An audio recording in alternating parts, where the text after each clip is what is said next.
So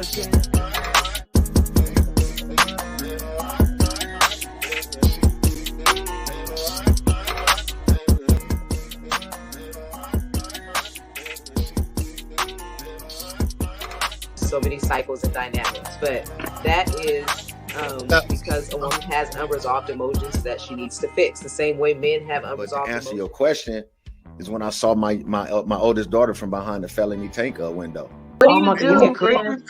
Okay, I'm gonna listen to my Yeah, man, y'all turned up, man. Community of the element, element of how you said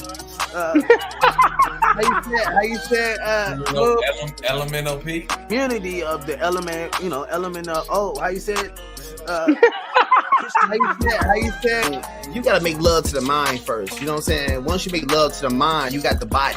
You know what I'm saying? So you gotta connect with a girl way before y'all fuck it. See, I can't do it. My heart is wounded. Make party music. She wants to do this, but I'm on my own love, so keep up what you've been doing. I'm not gonna hate that you fucking looking for new ones.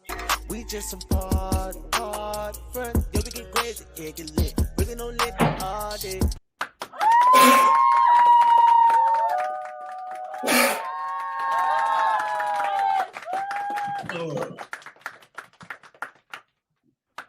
Oh shit.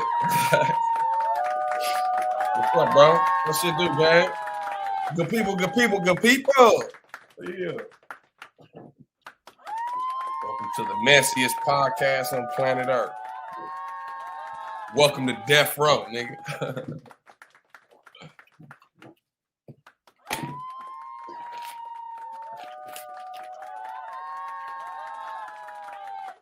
Tonight's podcast, I can't even hear you, Biz, but if y'all can hear me before he say something, tonight is brought to you by Jordan, or how y'all would pronounce this, so whatever the fuck. I don't know, bro. I can't hear you, Biz. Yes. Bro. God bless you. y'all hear me now, though, huh? Yes, sir, Ski. You hear me now? To the ladies. To the ladies. You did. People, I got something great for y'all today. Sorry for my tardiness. I'm sorry for my tardiness. I literally was having a meeting with, I'm not going to say a drug dealer. That would be stupid, right? That'd be like... Yes, no, Biz, stop. That's incriminating, right? That's incriminating. Stop, bro. Stop. I already seen the title. I already seen the topic that we on. Just stop. Just stop, bro. Let's talk about the topic and they fuck up. People, he's right. He's right, people.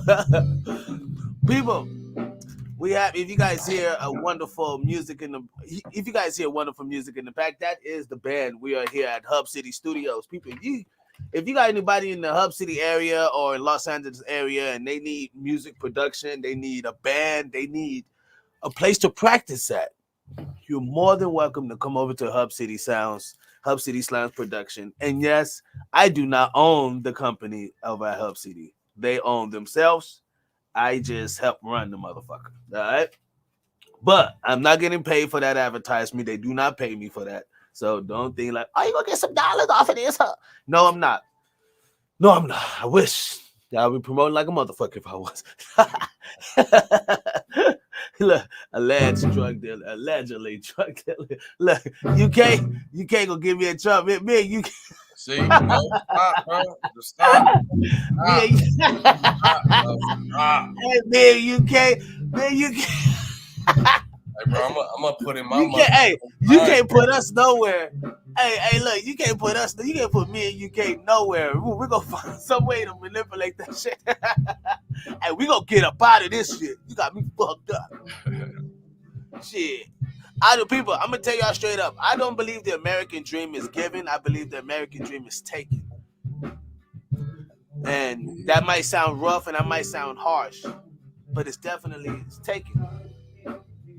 It's not the American lifestyle is not given to you. allegedly a salesman. Let's get right into it. I'm gonna give you, you know what I mean? I know I've been kind of late. I wasted 20 minutes of you guys' time, so let me get right into this whole big old thing. Let me tell you guys something. I don't know if you guys may have been thinking. I don't know if you guys may have been thinking or. Hold on 1 second. I don't know if you guys may be thinking or wondering what's going on. But if you've been going through your life and you've been thinking you failing, you're like, man, I'm failing at this. I'm just sorrow at this. I'm failing at that. I'm failing at, right? I'm going to tell you, a lot of times it's not failure. It's just that you're being challenged. You look at it as failure. I look at it as being challenged. You're just being challenged. It's just life has a way of showing you really want what you want. And it ain't gonna get given to you. It ain't gonna be given to you. That work. Like I said, the American dream is to be taken, not given. You know what I mean? What's up, Shay? How are you? How are you, Cuzzo? Cuzzo, what's the deal, really? Hey, y'all gonna come up on some game today. Y'all gonna come up on some game today, people. I ain't gonna lie. Yeah. Oh yeah. Yeah, I mean, we're talking about Atlanta. Go ahead. No, I'm vibing with you, nigga. We finna talk that shit tonight, nigga. We gonna put y'all up on game, nigga. You know I'm really quiet and I sit back and I observe and I take my notes on shit that I don't see. When y'all see me quiet a lot and I'm like this, I'm either taking notes, rolling weed, or making a logo. And a few days, I'm making my notes. Because y'all ain't been seeing no new logos. I mean, which I got them, but I just been taking my notes. Hey, is that day. We gonna talk today because we gonna give y'all some guidance. Because this is all we want y'all to take out of this tonight. Get some guidance and to do shit, to move right, bro. Move, man. Understand you're not failing. You're not failing. Now, there's some people who are failing. I was going to bring a couple of videos to show you guys like the difference between failing and being challenged, right? Because there are people out here who are failing. Like they just failing. Like you just got an F in school. You just fucked off, right? We understand that. But then there's some people who are literally trying to make it work and they keep seeing difficult times hit them.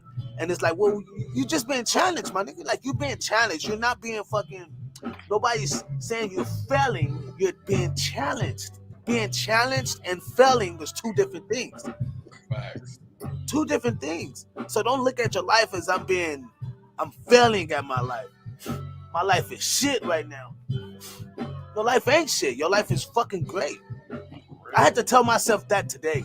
I was going through some shit, man. Don't fear failure too. You know what I mean? Don't fear failure. Hey, check this out. Fear is just false evidence appearing real. You want me to say that again? Fear is false evidence appearing real. So it's not real, motherfuckers. And the good book said God don't like a lukewarm soldier. He told us not to fear, man. So why are we fearing? Look, you're not failing. UK, you're not failing. You know what I mean? Shay, you're not failing. You know? Miss Hill, you're not failing. Mr. Get Banned, you ain't failing. Nyla, you're not failing. We just being challenged. That's all. We just being challenged to see if we really want what we want in life. You know what I mean? Hell yeah, we miss you, sis. Well, for sure, cuzzo, man, we miss you. Hey, you know what, cuzzo? You gotta come back. You gotta come back to we gotta get you on ladies' night, honestly. We gotta get you on ladies' night. I gotta get you on ladies' night. For real. UK said, hold the fuck up. Why Smooth got a damn Chucky doll? Hell no. It's the white guy telling you why you got a Chucky doll. You feel me? You know he black as a motherfucker. Bro, he ain't out the box, bro. My nigga is not out the box, bro. Hold on. I'm gonna press a little button for you. Hold on. Talk to him for a second. I'll be right. Oh yeah. Oh shit. All right, put that away. That was for UK. But yeah, people, it's a big difference. A big difference. Big difference. On my mama. Yeah, tonight gonna be some shit. I don't want to spoil too much because y'all know me. I get to talking, but I'm gonna wait till Biz show these videos. Y'all can get a show them. No. Come. I mean, I got about 2 seconds. You know what I mean? But kind of expand about the, you know what I mean, challenges and failure.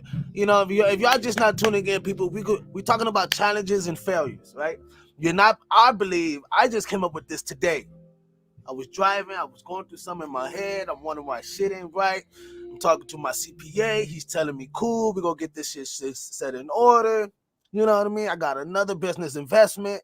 I got some other adventures. I just, you know what I mean? My stock level, right? Right now, I just saw it went up. So I was, you know what I mean? I'm actually excited right now. But you know what I mean? Like sometimes we put all our eggs in one basket and we have to diversify ourselves, and there's time when we get challenged. We're not failing, we're just being challenged. So you know what I mean, I'll let Smooth take it away for a while. I'll be right back.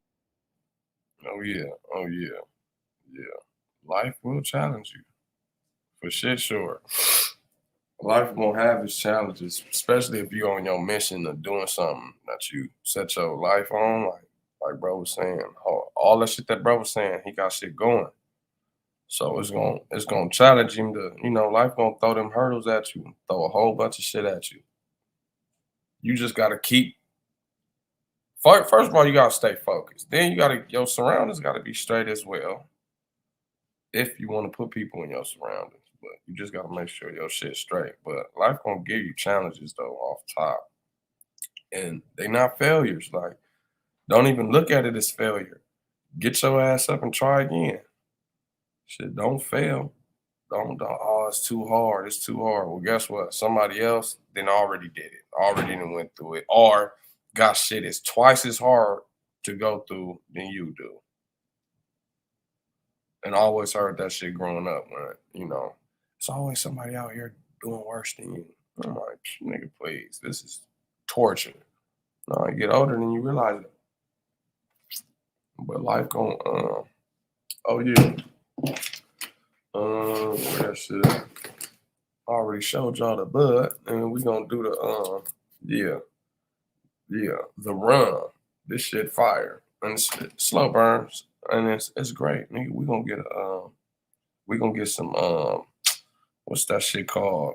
I don't even got the what's the names up. I got the big screen up. So sorry people. If y'all saying something in the comments, I can't But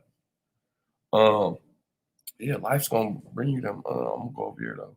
Life's gonna give y'all challenges and shit like that. Box ain't gonna save your ass. You stupid, bro.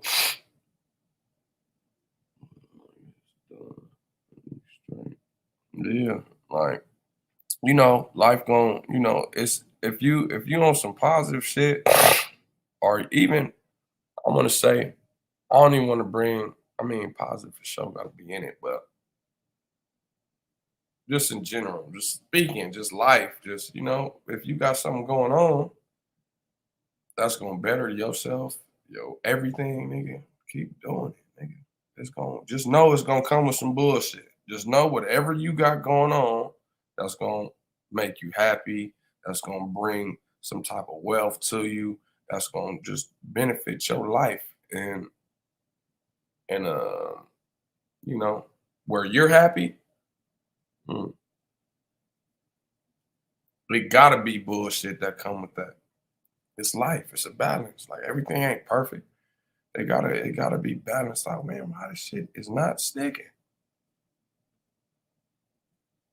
Mm-hmm. But it gotta be a balance. And you know how Biz to say before we get into the meat and potatoes, I done a lot of shit. I didn't been on that emotion to where I don't know. I stole this lighter from somebody. I don't know. Whoever out there, if this your lighter, my bad. Y'all know me. My fault. But just stay focused and keep doing what y'all doing. Surround yourself with people that that's different. not the same, you know, we got the same type of, you know, grind. Not the same dream and all this other shit, bro. Because that shit gonna clash and y'all gonna be on some weird shit and all that. But anyway, challenges, you know, life gonna throw them at you. You just gotta have thick skin. You just gotta have thick skin, you know, to get through that shit. Oh man, I'm trying not to stop cussing. Y'all just gotta get through it. Y'all gotta get through it, bro. And you know, just keep your business to yourself. Like, stop. Like, people talk. Y'all talk too much. Like, too much. Y'all talk too much. You feel me? Don't nobody really want to, like, people always be talking about they not doing this, they not doing that for clout or this. Y'all are, bro. Like, y'all are until y'all get caught. My mama. Niggas always say they this, they that until they get caught. But, yeah, bro, life gonna throw some shit in. You just gotta be focused, bro. And you know, my nigga Walt, I see you, bro. You just gotta be focused and keep your head on right and move right. Don't let these motherfuckers out here get y'all to moving different and fucking up y'all shit. And then when y'all do get a bag, a consistent bag, like damn. I'm trying to remember what Ryan said yesterday. But like a consistent bag though, like once a nigga get that, bro, just man, be mindful on how you niggas move, bro. That flexing on your people, that belittling your people in front of the camera, they see that, bro. Like they see that type of shit. And once you get locked up, nigga, them niggas don't give a fuck about you. Once you dead, nigga, they only gonna fuck with you for about like a month. Yeah, there we go. Yeah, so now I got that out the way. All right. Yeah, now that I got that out the way.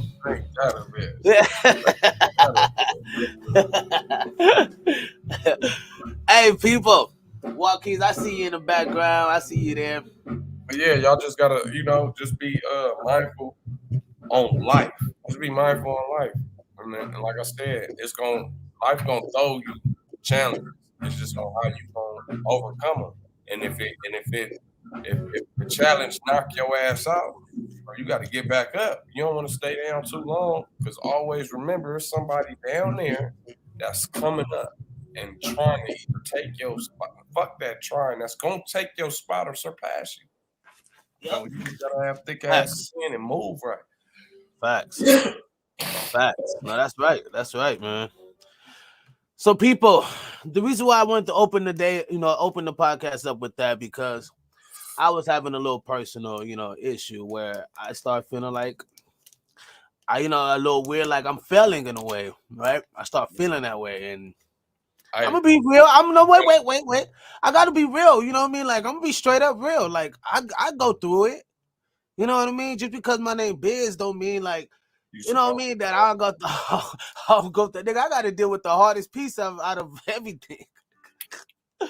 If all those fails, if this shit burns down in flames, it's me got to cause for it. It's me got to answer for it. You know what I mean? I do got a squad that backs me up on that, but we know how this shit works. You know what I mean? If something happened to G Unit, they gonna look at 50. You know what I mean? If something happened to fucking, y'all get what I'm saying? St. Lunatics, they look at fucking Nelly, right? So, I was feeling a little fail. I was feeling like a little something, right? And then I had to say, like, nah, bro. Like, I had to tell myself, nah, bro. That's not what it is. It's not failure. Yeah, it's not. It's growth. It's challenges. Yeah, you and being growth. Challenged. You being challenged from another dog, nigga. You being challenged by another dog because that dog already see what's going on with you, nigga. You on the right path, nigga. On my mama. We gotta go through these, and bro, you gotta go through every fucking emotion, nigga. In this business, you gotta go through every emotion, nigga. I done been through every single emotion, nigga. And now I feel like, nigga, I'm blessed to have this right here, what's going on in front of me right now. And the shit that's going on right now, it's a blessing. That's why I give you your flowers, bro. From my mama, I get a Tribe Day flowers, bro. Like we gotta go to it because you growing, nigga. I'm telling you, bro. I see the shit, nigga. I told you yesterday, nigga. You got to. I know shit be overwhelming sometimes, nigga. Overwhelming? Like, listen, I know, yeah, and I know sometimes you be like, bro, this ain't it. Like this shit is not it. This shit is not working, nigga. I'm not moving forward. I feel like this. I feel like that. Right. It was, you know, it's more of like why. It's more of like why you. I know where things can go, and I know what my money can do, and I know how it can bless other people's lives. You know what I mean? And I think that's why I'm having a challenge with wanting to bless others more. And I have that problem, but I've been wanting to bless so many people, man, because, and I know it's kind of crazy because it's like, well, business has no feelings. Business, cutthroat business, like, woo, fuck you or get out, nigga, right? But I do have a fucking soft heart, man. Like, my grandmother beat a soft heart into me, man. Like, I do have a soft heart when it comes to people, because people who may not know. And I was feeling like I'm like not even like getting there. You know what I mean? I have to correct myself. I'm like, no, bro, you being challenged. You being challenged. Life has a way of giving you and putting you in places that where you really want to see if you really want it. Oh, you say you want it. I'm gonna put you in this fucking situation. Oh, you want love? I'm gonna put you in some non-love situations. You want money? I'm gonna put you in some non-money situations, right? That's pretty much how the big dog work. Pretty much. That shit hurts. Why? Because now you're challenged. You're not failing, you're being challenged. Because once you overcome that, you'll never have to go back there ever again. And that's what I'm showing you guys. Like, you know what I mean? Because failure, right, bro, in real life, nigga, we all fail, nigga, to get to where the fuck we at right now at this moment, nigga. Because what happens when you fail, bro? You go back, you do some more research and do some more history. You take the test again, nigga, to give it to the teacher, nigga, and now you got an A or now you got a B. It ain't no F no more. But you didn't already fail to get to today, right now. Everybody that's watching right now, nigga, y'all, everybody didn't fail to get to where the fuck we at right now at this moment, nigga. Facts. No, that's facts. So you can't give up. You nigga, because if you give up right now, nigga, all you gotta do, if you give up right now, nigga, in about I don't know, 24 hours, just turn around and look back. You gonna like, damn, I done came too fucking far, and what if y'all day was tomorrow? What if your day was in 2 minutes from now? Like, who's to say? Never give up, man. Especially if it's embedded in you. Just deal with them challenges the best way you can, because we all got to go through them. Yep. And speaking of challenges, I'm glad you spoke on that, because this cat who we're about to speak on today named Rollo. You guys know who Rollo is? Some of you guys in the comments, some of you know who Rollo is? The nigga from Atlanta? Yeah, from Atlanta. I'll pull up a picture just so people can kind of. I don't know if you guys seen the slide, the cover art of tonight's podcast, but I'm gonna put a picture just so everybody can kind of get a taste of who Rollo is. Rollo's now he's doing an 8-year. Well, it was reported June 2nd, 2022. He's doing an 8-year federal prison on marijuana charges. But what I'm about to pull up is a actual documentary of his whole life, right? So this is Rollo, just so everyone can see for 1 second. Let me pull this picture up right quick. Stop this real quick. Let me here we go. Bam. All right, so Rollo, someone you guys may have heard of, someone you guys may have not heard of. Rollo is an inspiration to a lot of kids. You know what I mean? He's inspiration to a lot of kids. He's actually let me just get let's get some details on this guy before we go in depth, because you guys gonna be shocked. You guys gonna be shocked what y'all see and what y'all hear and what y'all witnessing, right? You guys are going to be fucking shocked. From the Bluff to the handcuffs. You get what I mean? I know a little bit about this guy. Have y'all heard any? Have you guys seen any? Have you guys heard of the Bluff? Have you seen the Bluff? Yeah. You saw that? That's where Rollo's from. Shout out to the homegirl Maya, nigga out there in what the fuck is that? The Bay, nigga. She put me up on the movie, The Bluff. So I want to give everybody So Terrell Davis is his name. Rollo. His name is Terrell Davis.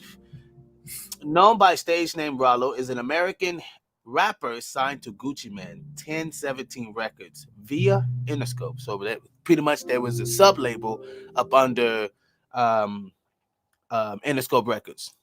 And so for people who just now tuning in, I see people coming in. So just people, I am a 20-year musician vet. I've been in this shit since I was 2-digit numbers. I mean, literally from like 11 to on up, 12 to be exact. So I know a lot about this music industry, a lot about the entertainment world, very in depth. So that is a subsidiary label that's up under Interscope, which is 1017, which is a label by Gucci Mane. And then he brought out his own label, which is Fam America Records. Rollo gained recognition following the release of his single Can't Lie, featuring rapper Future. Y'all gonna see a lot on Future. And released on 2015, Spin Magazine placed the song at 65 on its Every Future Song of 2015 ranked list. In 2015, Rollo released his mixtape Fam America Gangster and Diaries. His personal life, he's from Atlanta, Georgia. He was arrested for a criminal conspiracy charge in 2018. All right, so just so you guys get some depths on that. Also, let me go ahead and bring this up. And so let's start this. Let's start the interview. This guy is reporting on this. I don't know if you guys seen a lot of his content. Y'all go ahead and share, like, and subscribe. And y'all go follow this guy, man. He's really good. He does real good. I've been watching him for a long time. So, you know what I mean? This guy real factual when he brings out his data and he brings out his, analytics. But let's go ahead and right into this. Let's start this. Let's get it going. Money to try. They ship discreetly straight to your door using USPS to all 50 states. Can you hear that? Yeah. No, I was just saying what's up. But you can hear the audio? Yeah. Okay. We'll make sure. Here we go, y'all. Get caught slipping, shipping packs like Rollo. Go to the Vance Global website today and use my code TRAPLAW to receive 20% off. Oh, wait, hey, bro. And if you're trying to get regular... Bro, he finna go there, shit with his shit. Yeah, we about to filter it out. This is the motivation. You know what I mean? I wanna motivate people to kind of think different with their money. And don't be so fucking lousy, because y'all gonna see a comparison in this video that y'all not gonna like. So, but yeah, go ahead. No. Go ahead. I'm finna send you some darker shit than this. Go ahead. Okay.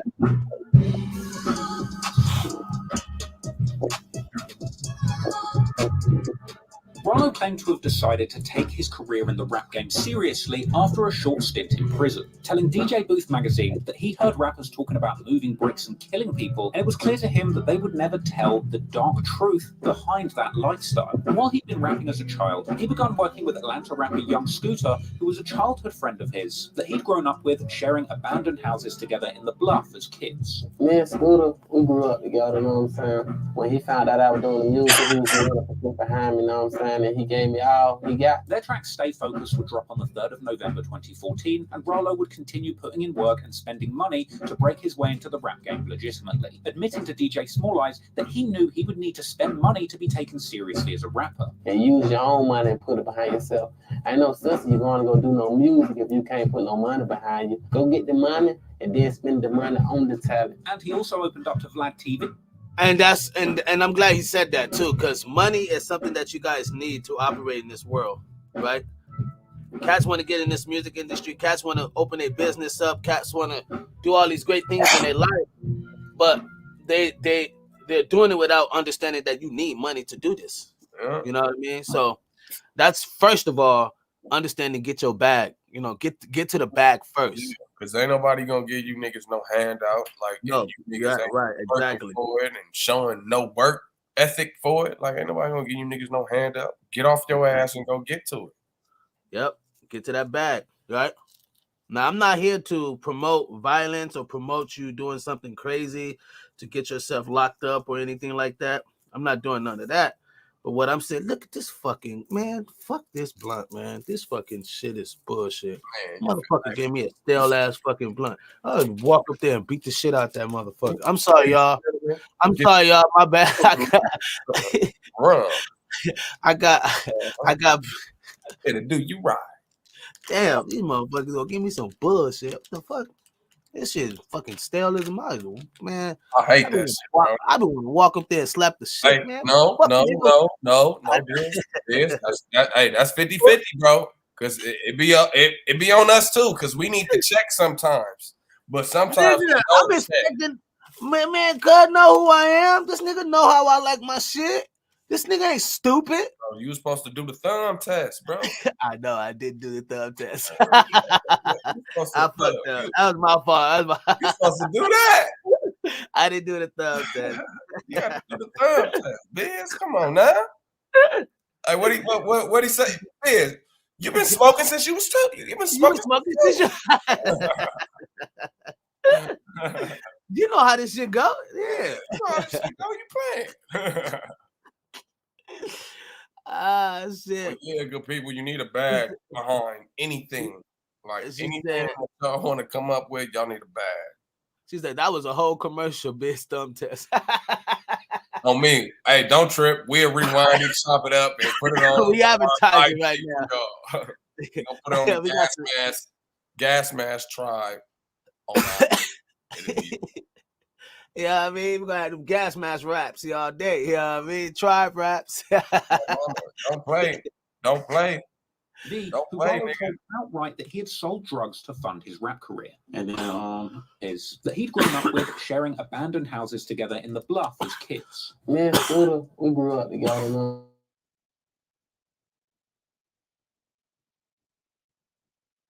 Hey, when you do mute it, when you mute yours, bro, it mute the audio too. When your mic still muted. But when you mute, it muted that too. Oh, I'm sorry. Here we go, y'all. My bad, y'all. After a short stint in prison, telling DJ Booth magazine that he heard rappers talking about moving bricks and killing people, and it was clear to him that they would never tell the dark truth behind that lifestyle. And while he'd been rapping as a child, he began working with Atlanta rapper Young Scooter, who was a childhood friend of his that he'd grown up with, sharing abandoned houses together in the Bluff as kids. Me and Scooter, we grew up together, you know what I'm saying? When he found out I was doing the music, he was 100% behind me, you know what I'm saying? And he gave me all he got. Their track Stay Focused would drop on the 3rd of November 2014, and Rollo would continue putting in work and spending money to break his way into the rap game legitimately, admitting to DJ Small Eyes that he knew he would need to spend money to be taken seriously as a rapper. And use your own money and put it behind yourself. Ain't no sense you're going to go do no music if you can't put no money behind you. Go get the money and then spend the money on the talent. And he also opened up to Vlad TV, who Rollo told outright that he had sold drugs to fund his rap career. And then I started selling drugs. I got into the drug business real heavy. And then after I stopped selling drugs, that's where he fucked up. And so Rollo would be on social media promoting the upcoming Famerica Armed and Dangerous mixtape, as well as flexing all of the ice watches that he was buying, as is the way of an up-and-coming Atlanta rapper. And yeah, that's where he fucked up at. When he went on that Vlad, like we all know what Vlad do to artists. He went on Vlad, got the run in his mouth, and then you promoting the album, which the feds is gonna listen to now. Oh no. This story gets crazy. Oh, I know. Now? Oh, I know. Oh, bro. Y'all have no idea. This has got to be the most. Check your DM, nigga. I'm giving Rollo. I ain't gonna lie. I think the guy is a good guy. You know, he has a good heart. No lie. I think the guy is a cool guy. But I would have to say Rollo has received the dumbass award. Would you guys see what we're talking? You know, what I'm about to Right, good man though. Right, he's a good man though. I'm not knocking him. He's a good dude. But when you guys see what this motherfucker maturity is, his immaturity, he can't see the signs around him.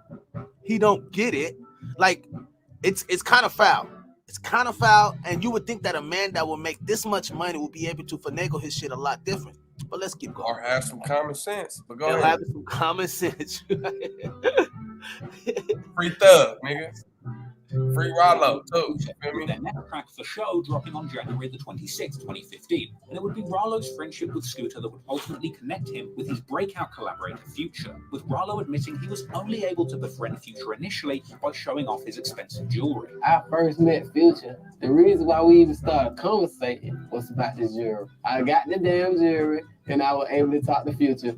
And that made me different from everybody in the room, because ain't nobody in the room can pay $60,000 for that chain that I had bought.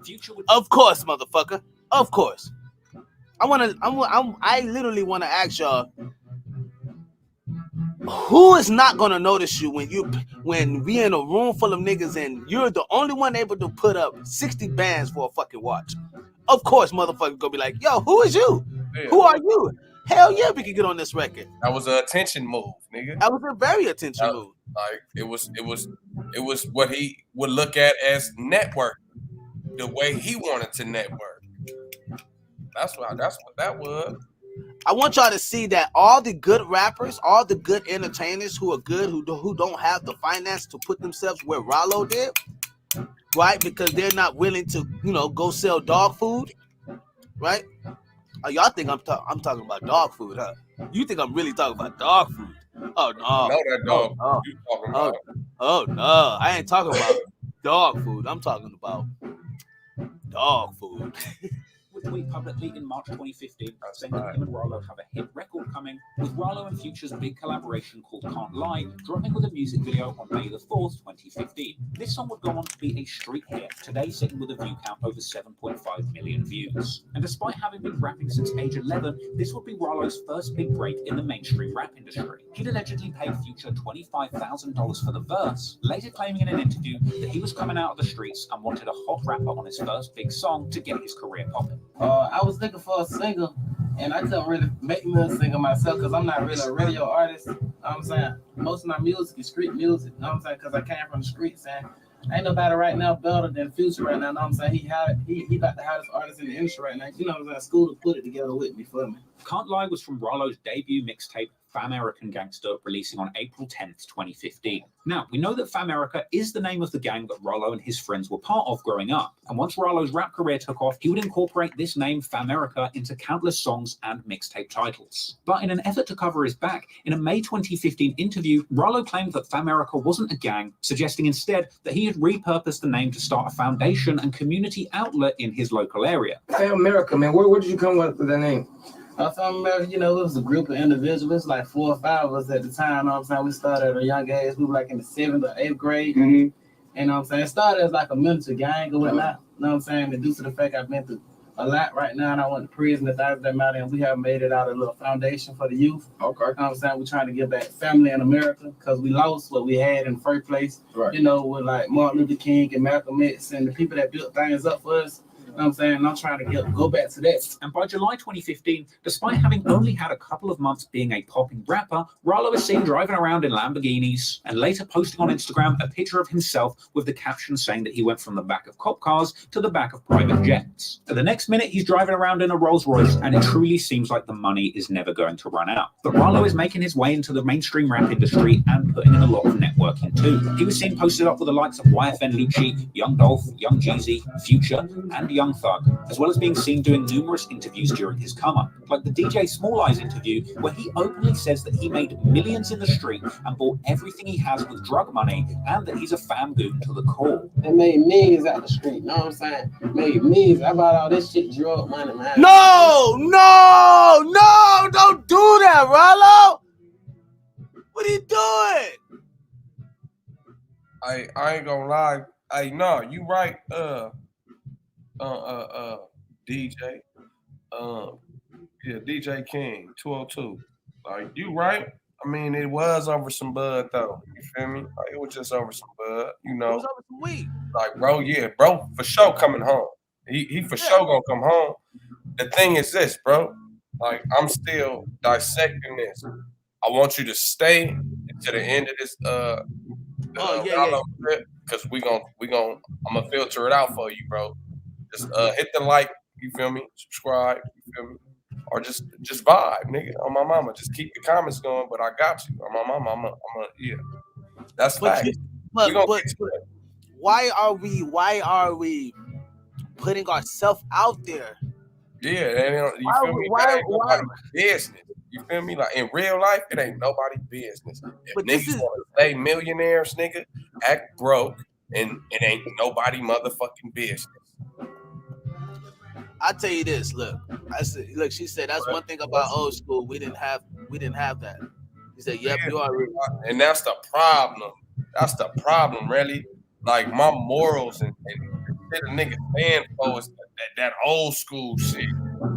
That's what's embedded, nigga. And then on top of that, what we grown to learn in life, nigga. And turn out this book. Because it's a lot going on in this world, nigga. And a lot of niggas ain't got no common sense. No, right. Look. He said he was a youngin' with M's. He was young with M's. I get you, but we know a lot of young niggas with M's and they doing other shit, right? This is surroundings. Once you about to see in this shit, this motherfucker he was cool. Like, he was comfortable doing this shit. He couldn't stop it. He loved it. Y'all go see. I'm finna show you how Bluff get you into cuffs, but then you make $12 million in one. Man, look, there's so much to this shit. I'm gonna let it play a little bit more, you know what I mean? Maybe I give like another couple minutes and then I'll go ahead and give, you know what I mean, let you guys know my whole running. Man, hell no. Hell no. They just gave a fuck about what he can do for a nigga. On my mama. Like, it was niggas that ratted on that nigga and some more shit, bro. He was supposed to been home. Been home, nigga. It was niggas in his camp that was telling on him. Every time he was going to jail before this one, it was niggas in his camp telling on him. It's that envy shit, nigga. That shit crazy. So here we go. Let's do here we go. Right here, bam.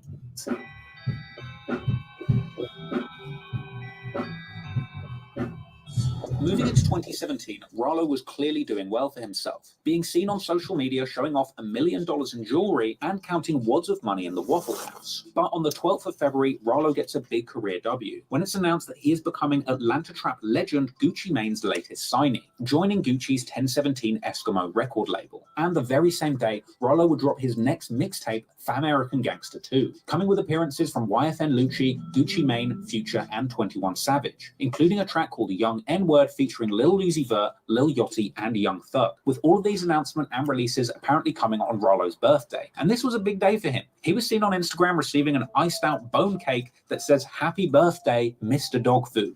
Yeah. And continuing into 2017, Mr. Dog Food would continue doing very well for himself, posing with yet more cash on Instagram and releasing a music video for his song Rollo Escobar, seemingly openly hinting towards his role as a big drug kingpin. And the track came along with hard-hitting lyrics where Rollo would reveal that his brother killed himself in the living room of their family home and they continued living and selling drugs from the house like it was nothing. A month later, on April the 25th, 2017, Rollo continues his run of songs with incriminating titles, this time dropping a track called Rico Act. You know, the thing they're going to use to put him in jail. Then on May the 28th, Rollo claims to have gone to a shopping mall and being frustrated by the security following him around, he decided to buy every single outfit in every single store, then offering the security guards clothes. And in the days that follow, Rollo would show off another huge pile of money on Instagram. Okay. Because I'm going to need y'all help to tell me what color I should wear.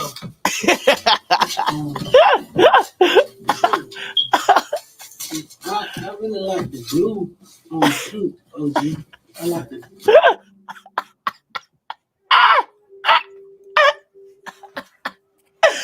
Do y'all see this? This makes me laugh. This makes me crack up so bad, man. Y'all have no idea. Like, fuck buying some land, right? Fuck buying a corporation, right? Fuck buying a couple businesses. Fuck buying a block, right? No, he did. He did, bro. He did buy a block, nigga. He bought like 5 houses and like 20 apartments on one block. What were they though? In the hood. They called it Little Pakistan or some shit like that, nigga. And it was a complex for him and his homies. It was a compound. Yeah. It was right. It wasn't like a fucking. It was a compound, nigga. It was a motherfucking. What's that shit Hitler and them niggas had going on? It was a compound. It wasn't like homes for like the needy type shit. You know what I mean? Unless you lived. Unless you lived in a community. But if you didn't live in that community, it wasn't like people could just come there and get a house off of his money. You know what I mean? He could have put loans up for people. That was all for his niggas, bro. And the people that was on that block that lived free. Yep, look. Yep, free rent for everybody. You think niggas ain't, and you think for 1 second, nigga. Listen to what I just said, bro. It's not facts, but I'm just saying. 5 houses, nigga. And 20 apartment complexes on one block, nigga. And niggas buying niggas all his partner cars, everybody eating. You think but you have to snitch and be envious? Right, but see what you have to on that nigga. Look, what you have to think about is that the housing market, for him to be able to purchase that many homes, the housing market was low as fuck. I mean, you could get a spot for like 10 Atlanta.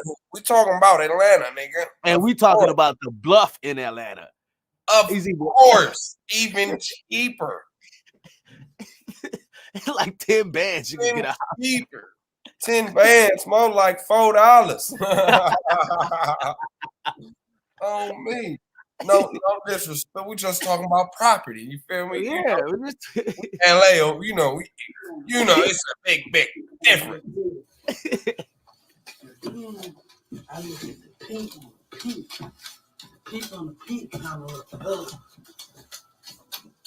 it's gonna be some $300,000 shoes now, and I need y'all to tell me what color I should wear with. Okay, y'all see the pink on the pink, then y'all see the blue on the blue, and I think that we can possibly add a little green. Damn, he going bad more. This is 50,000. Here go another 50,000. Which one look the best, OG? His stacks were getting bigger and bigger with every social media post. But in keeping with his efforts to always give back, Mr. Dog Food was seen on social media giving real food, McDonald's, to the homeless people around his area. In July, he would be more active. Hold on. He was giving McDonald's? When this motherfucker just flashed us 100 bands in the motherfucking IG post? He's giving motherfuckers McDoubles? He giving them the 2 for $3.99? You get a burger. You get a burger. You get a burger. You get a burger.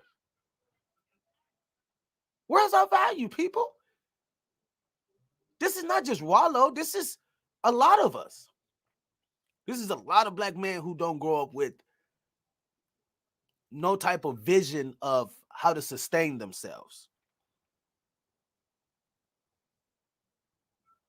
But you gonna give homeless people the McDouble?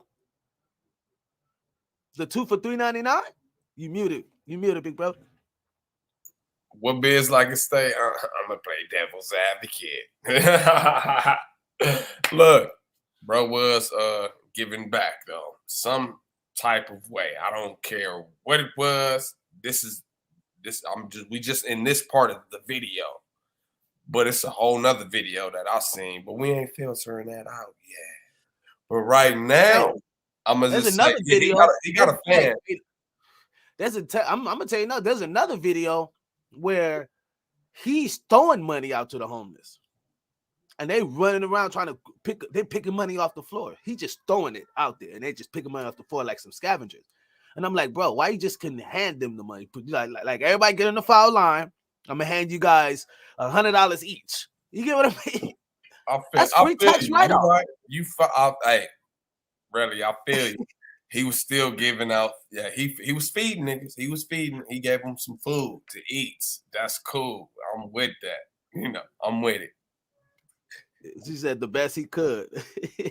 Feel me? On Instagram, throwing more money on the floor. I don't even watch y'all. I just bought these bitches because it raining outside. It's raining outside, so I bought some Jordans. It's raining outside. That's what I bought. I don't even mind. I just bought them because it's raining. It's dripping on the Jordan. Oh, yeah. It's raining out here. That's why I bought it. I bought them because it was raining. And then we'll go out here and let them get wet. Woo! First pass. So, fuck with these joints. Is this what you fucking for? Oh, a pair of these? I know you ain't fucking for a pair of these. How you put on a shoe on? Get yourself. There's no fucking way.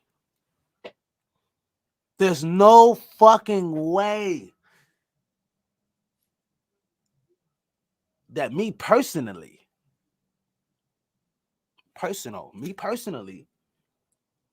I would be flashing over 200 bands, 200,000 bands on a fucking video and not doing something to make myself become more impactful. What's going on, family? How you doing? You get what I mean? Like, why are we taking 200 bands to just flash in front of people to make people feel some type of way? Or you could take that. You get what I mean? Like, when you could take 10 bands and give to families that need it. You could have gave 200 families that needed to pay their rent, to pay their mortgage. Imagine what your impact would be now. Imagine what your impact would be. You're affecting generations. Right, but I don't think he always stayed in, inside his compound. But he came out to give homeless a burger. Around his compound, yeah. That's what he said. That's what, hey, those are all the smokers. I'm just looking at what I'm looking at. Biz, we gonna get to it. I ain't even rolled up my next blunt yet. Because we finna get to it. He's giving all the smokers, all the people he was giving $1 to were all the smokers in his compound. Mm-hmm. Thank y'all for purchasing. You get a hit and a burger.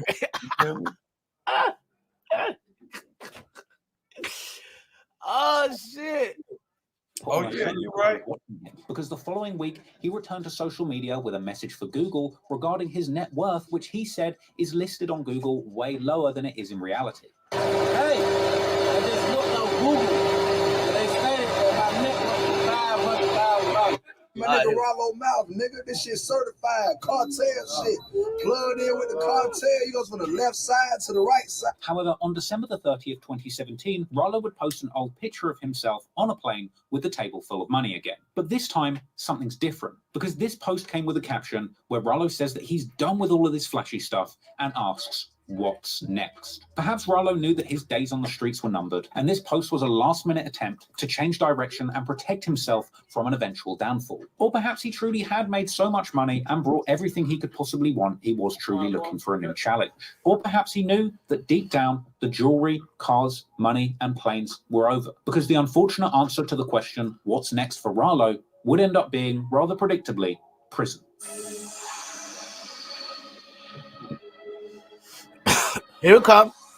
Despite having already had a taste of police attention, after his $1 million dope seizure, Rollo would spend his final months of freedom flexing his drug money for all to see. On January the 3rd, 2018, he would post to Instagram telling his followers that his mood all 2018 is going to sell snitching. But anyway, it featured a track with a young thug called Red Dawn, as well as the track I Made Myself a Boss, which came with a music video where Rollo shows off a whole lot of money on a private jet. Then, on December the 3rd, 2017, Rollo would post one of the biggest piles of cash yet, along with a bold caption where he claims to pay his taxes so that he can post this kind of picture. Oh, Rollo, if only it was that easy. On December the 5th, 2017, Rollo would drop one of the biggest songs of his career, a track with Lil Baby called Lil Cali in Pakistan, named after the apartment complex he runs his drug empire out of. of. This would go on to be one of his most popular songs ever, racking up a whopping 23 million views on YouTube. And the music video featured Rollo and Baby posing next to another enormous pile of cash. Rollo would be seen on his social media hanging out with Lil Baby's 4PF crew while the shoot was going on, but little did Rollo know that his good times would soon be coming to an end. Of course, he would obliviously or recklessly continue posting images on private jets with huge amounts of money, and posing in front of exotic cars with huge loads of money, and on the phone with huge piles of money. But little did Rollo know, however, that during this time he was slipping up on numerous fronts. Because on December the 18th, 2017, Rollo and a group of 10 fam goons boarded a flight from Fulton County Airport to Sacramento, California. However, what... Alright, this is it. And I'm done with this video. But this part right here, this is the big bus. The stupidity. We have to educate ourselves better, man. We have to educate ourselves better. What they didn't realize was that the feds had been watching Famerica this whole time, and a subsequent indictment would reveal that surveillance teams made up of the ATF, FBI, and Georgia State Patrol would be tracking Rollo and waiting for his jet to return. And then, on December the 22nd, 2017, apparently after returning to Fulton County Airport on a private jet, Rollo's team would be spotted unloading 37 packages from the plane after insisting that the flight crew do not help move them. The cops would then let Rollo and Famerica leave the airport, but soon after, that van containing the 37 packages is stopped by authorities after driving a significant distance in the dark with no lights on. Turns out... Okay. I'm not telling people to do bad. I'm not telling people to go out there and beat the shit out of people. But I'm saying, if I got the homies and we in the fucking, niggas is doing some shit that we ain't supposed to be doing, I am not about to make sure that these niggas is driving down the street with their lights off. How dumb is your homeboys to drive down the street with motherfucking pounds of shit in their car with the lights off, knowing that they hot? With the lights off.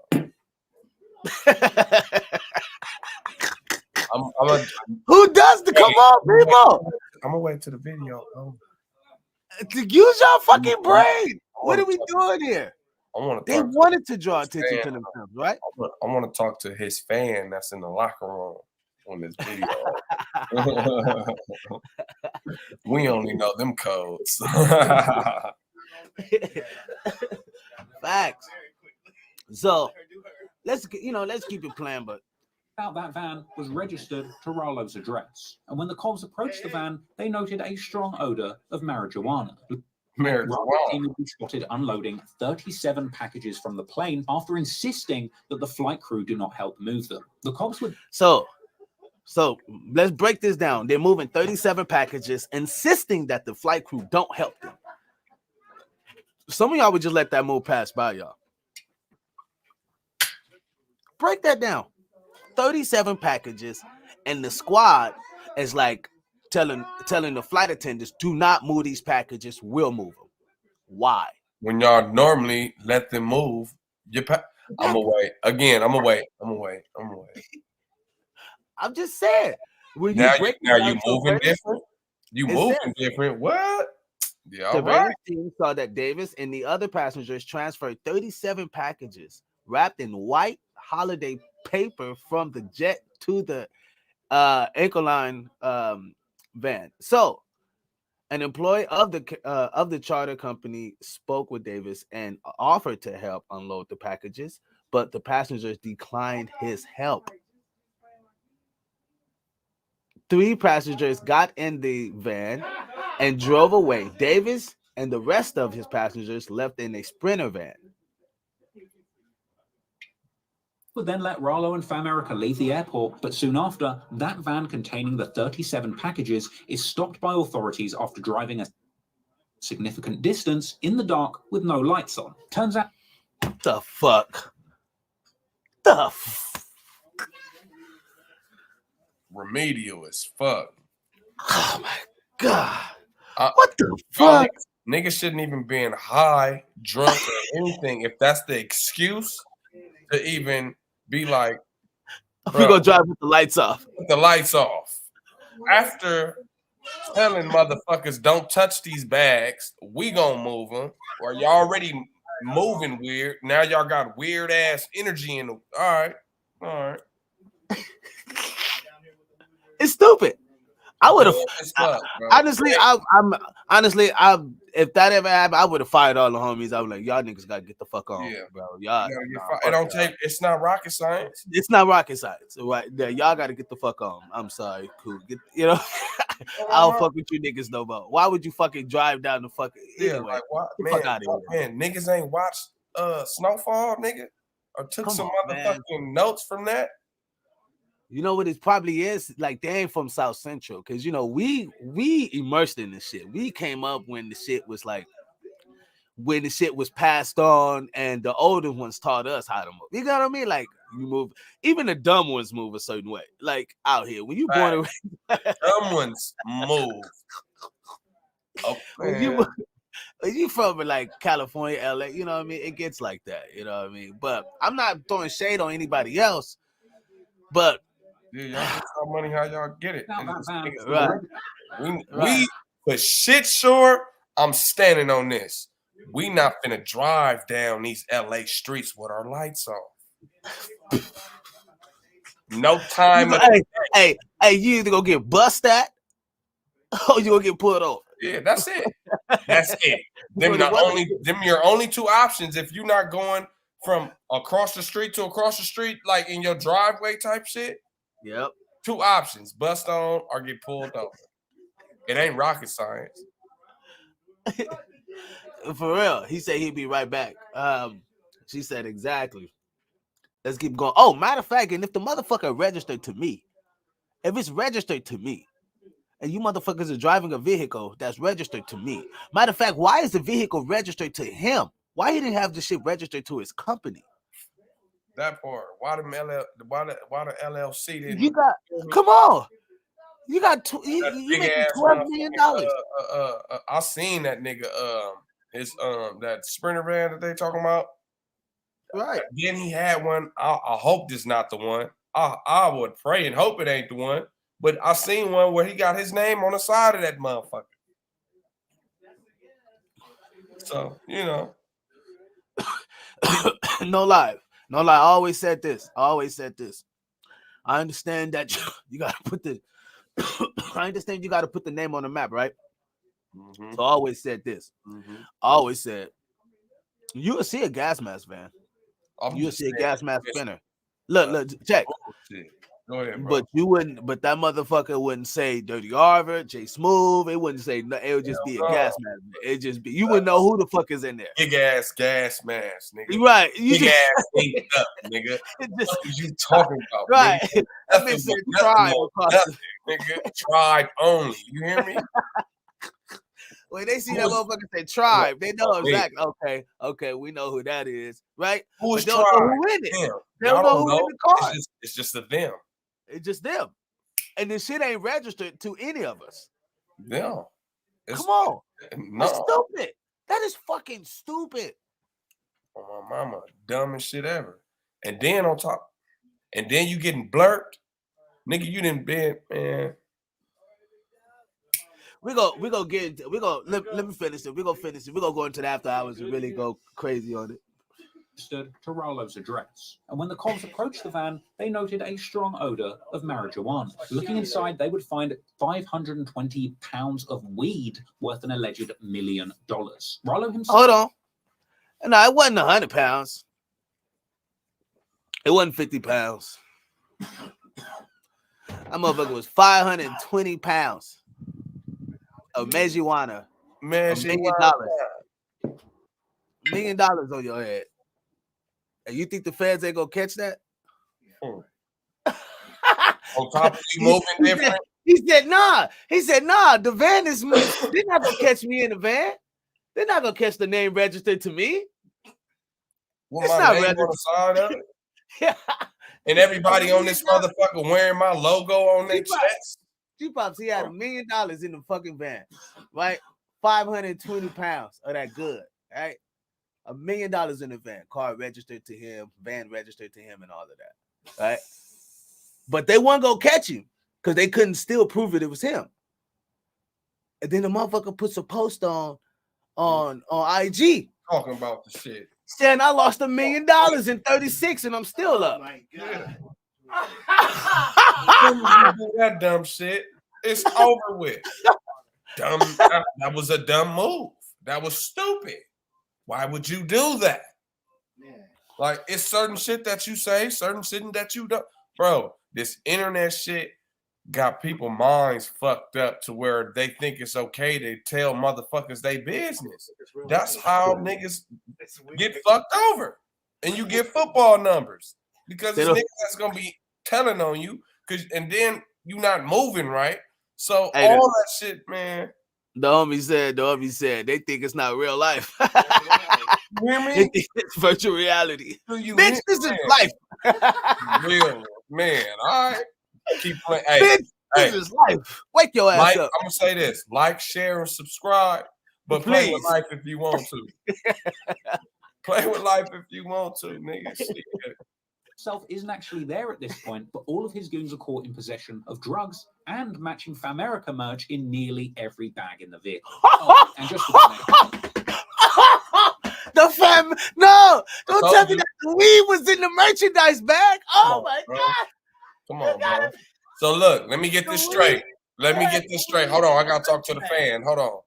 So you telling me, yo boy, this is the smart move. To put your logo on the drugs. With his ID next to it. With your ID next to it. That was smart. Like, that was smart. Come on, bro. Hold on, let's back it up. After we backing it up now. After you done told them people, no, don't touch my shit. My boy, the hood got it.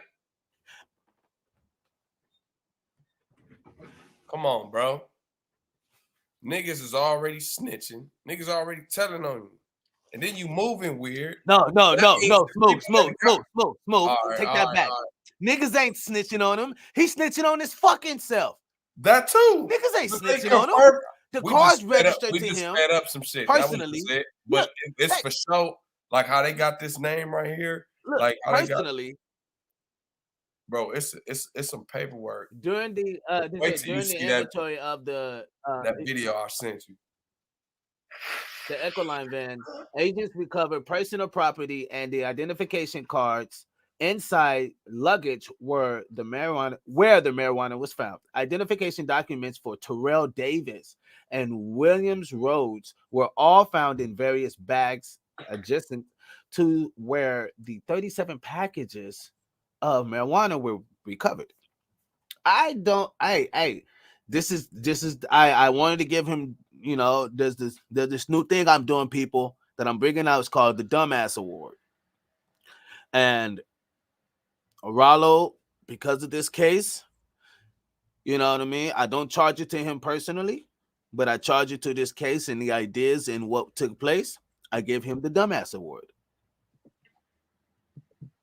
Him and his team. Claps right there, bro. Oh. Walt, you see the claps? Hit the claps, Walt. Walt's in the backstage. Mm-hmm.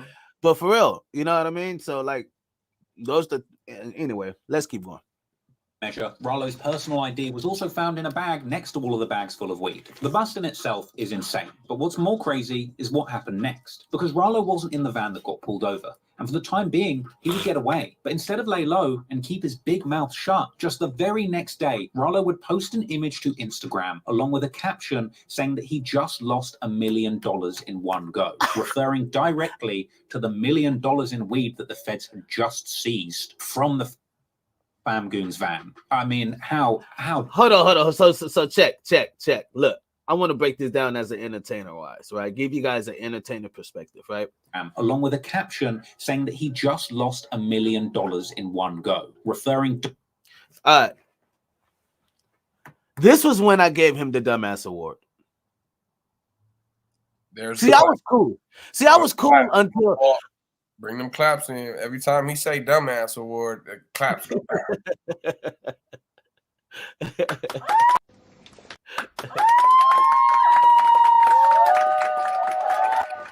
Then we finna, you're an idiot.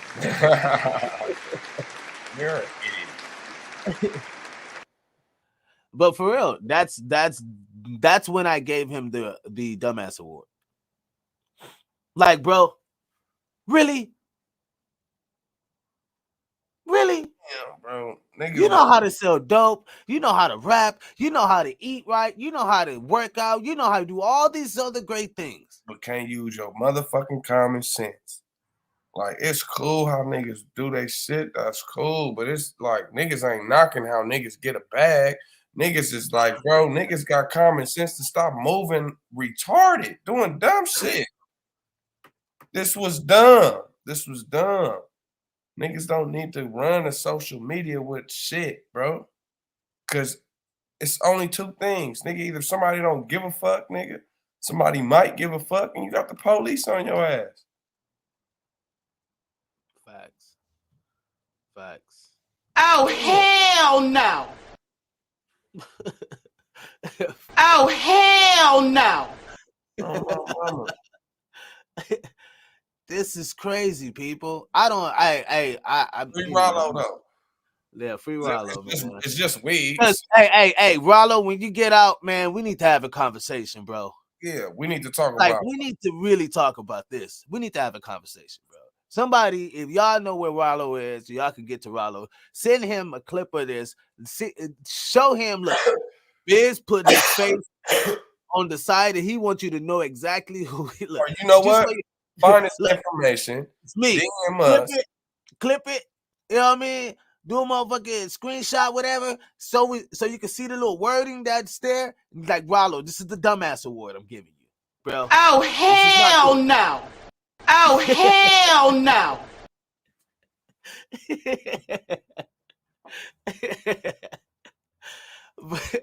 but let's keep going. Let's get to the comments. Oh man, she said what they say in the comments. Walkie says, "Oh, Game Face, what's good, Game Face? How you doing, man? Now?"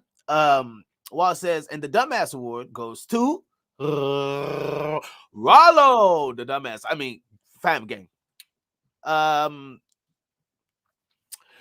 UK says, what I'm really trying to understand, why did he try to move 500 pounds at once?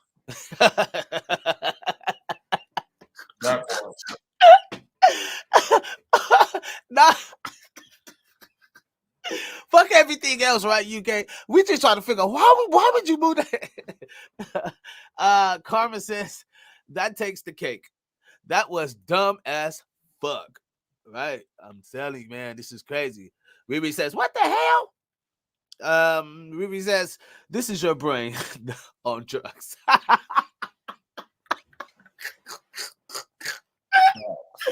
This is your brain on drugs. Facts. Oh shit. She said, wear my t-shirt with the fingers pointed to the right. T-shirt says, I'm with dummy. DJ King 202. What happened? Where you go? Oh, he said he had to go and he said he's walking in or something, he'd be right back. Oh. Directly to the $1 million in weed that the feds had just seized from the Famgoons van. From the van! How dumb can you get? Really? Oh, the white guy! The white guy even gave you the dumbass award. Thank you. So y'all know I'm not tripping. Y'all like, this cannot be real. Even the white guy has got sense. Even he's like, he's not agreeing, but he's like, bro, that was dumb. Like, even he's like, you could have got out of this. Mm-hmm. Oh my gosh. Yeah, when they think it's racial. That part. This post would, of course, be seen by the cops, who would later quote it in an indictment as proof that Rollo had been the beneficiary of the $1 million in smuggled kush that had been seized. But to make matters worse, cops also claimed to have found a clip on Rollo's Instagram from the day before the bust, showing him getting onto the private jet, surrounded by his Famerica-clad goons, wearing the merch that was found in the bags in the van. With this being a reference to a promo video for his trending freestyle filmed on the plane runway only days. That's the fucking plane. That's the fucking van. Look, these fools got to be the most. This is crazy. I get the promo. That's the fucking merch. I'm gonna slow it down. I'm gonna slow this down. You got real the quick. plane, van, and the merch, nigga. Look, let's slow this down just so y'all can. it in an indictment as proof that. Look, watch this. Hold on, let's slow this down a little bit more. Y'all gonna see this. Look, this is crazy. This is fucking crazy. I don't understand how people don't like understand these things. All right. Watch the van in the fucking clip of the promo that they're shooting. The van is in the fucking video along with the Sprinter. Here you go. Y'all can see that. I even slowed it down. Bam. Y'all saw that? Look at that. There go the Sprinter. Here's the fucking plane. And there go the merch. World Star. There's the van. Yep. There's the van. Y'all see that? I know y'all see the van. Those are the goons.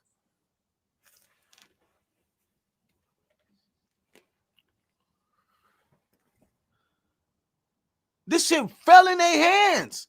They didn't have to work to put this case together.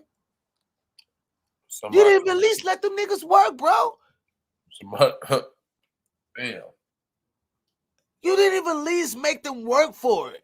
You gave it to them in the fucking silver platter.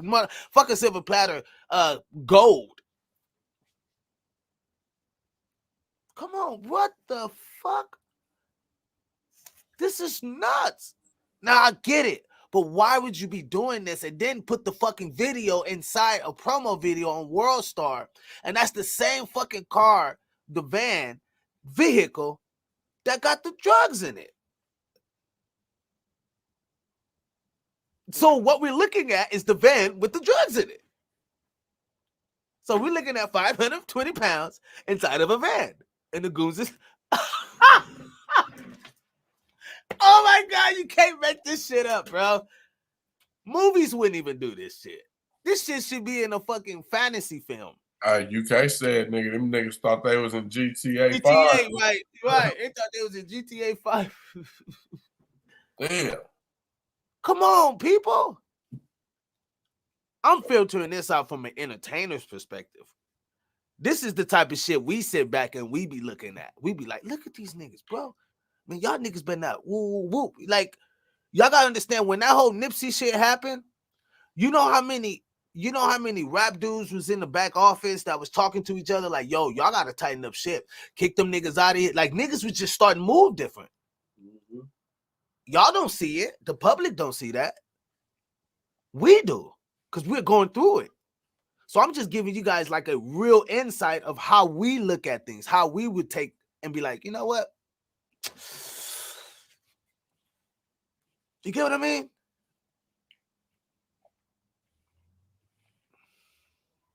This is nuts, man. This is why entertainers move the way they move. This is why they talk the way they do. This is why they look at the world the way they do. Because they see this and they're like, y'all have no idea how much shit is moving. And y'all just love him as an artist. Y'all just buy the material. Y'all just, you know what I mean? But y'all don't know that someone like myself, I be dealing with these artists. And in this same video, Future talked to him about, hey, once you put down the, you know what I mean? Just throw that shit down, bro. Stop selling, stop selling drugs. Yeah. Future told him a couple of times, not more. He says it. He said, Future always told me, like, yo, put down the drugs, stop selling drugs. One time I lied to him and told him I did stop selling. And he looked at me like, yo, you really serious? Rollo said Future was telling him this. Yeah. So you got people that's like I'll be that Future, like, yo, bro, like, you making it, my nigga. Why you need to really move like that? You don't need to, yeah, my nigga, let that shit ride. We see them all day. Y'all don't know. Y'all don't see them.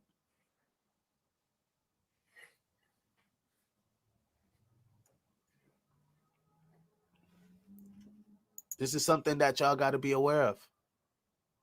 UK says, acting hella sus getting off the plane, then having your name on the vehicle in the bags with your logo on it, move it out all at once, driving with the lights off and posting vids to show you were a dumbass. It kind of sums it all up, right? Don't forget his ID was in the fucking vehicle. But the only thing that incriminated him, that gave him up, was that fucking IG post. It'd be the simplest things, man. That's when you ain't got no big OGs. That's when you ain't got no, you know what I mean? That's when you neglecting the older folks. That's when you don't want to listen to nobody. It's like bullseye. You know what I mean? You don't want to listen to the older G's, the oldest ones that's telling you to, hey, yo, bro, move different, nigga. Keep your shit straight. Stop moving like that. Oh, no, big OJ, you cool, but nigga, you ain't, you know what I mean? You ain't out here like I am. Nigga, I gotta really move different. It's different out here. Big OG, like, I give a fuck what you saying, nigga. You still gotta move different.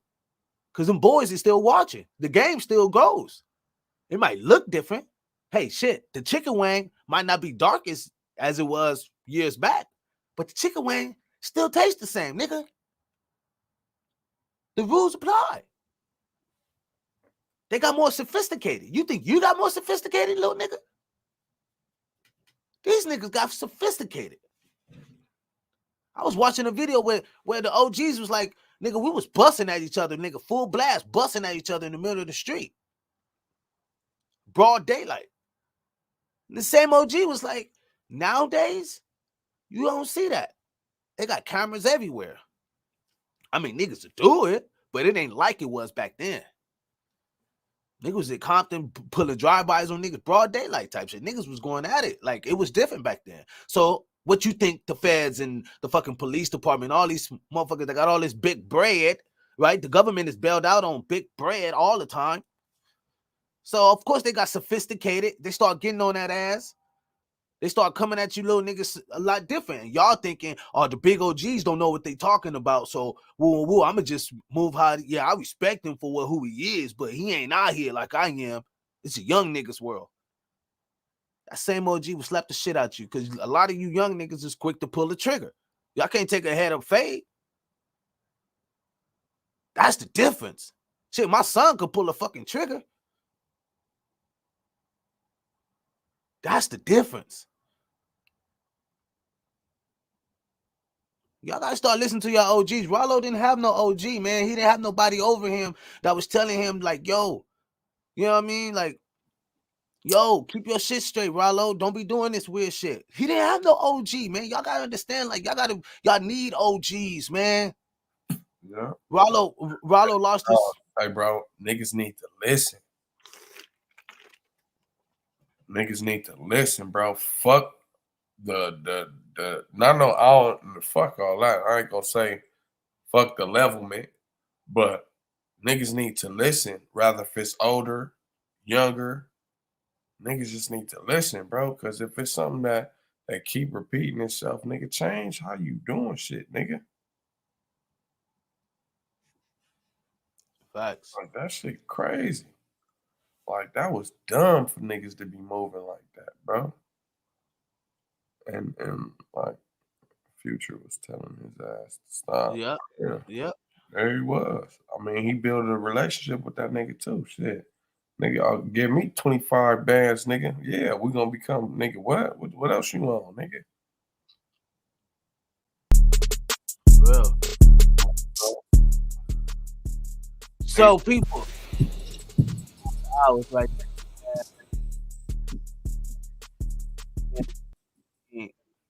but yo, Smooth, before we get into the after hours, do you have any last words before we get to the after hours and open up the lines for everybody to, you know what I mean, join? You know, what's your take on?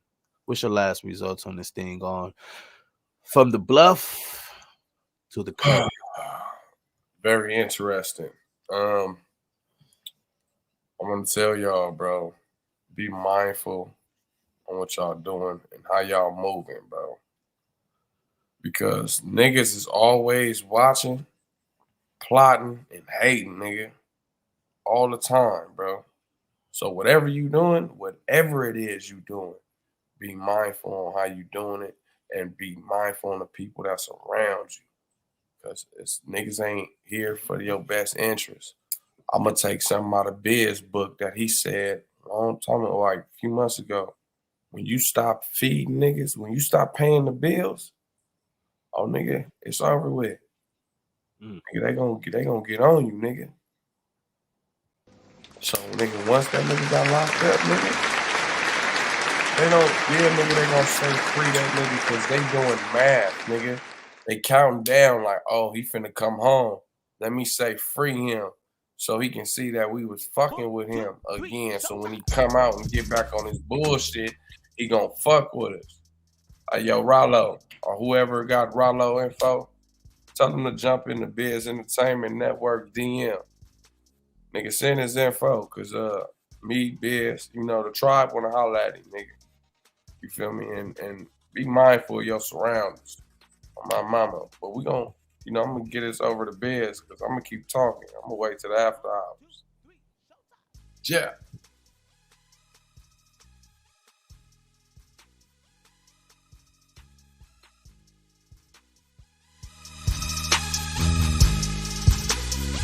So many cycles and dynamics, but that is because a woman has unresolved emotions that she needs to fix. The same way men have unresolved emotions. To answer your question is when I saw my oldest daughter from behind the felony tanker window.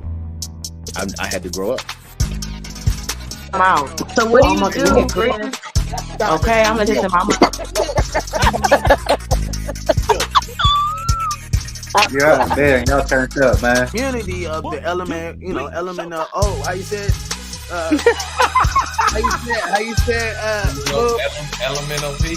Unity of the element, element of how you said how you said you gotta make love to the mind first. You know what I'm saying? Once you make love to the mind, you got the body. You know what I'm saying? So you gotta connect with a girl way before y'all fuck it.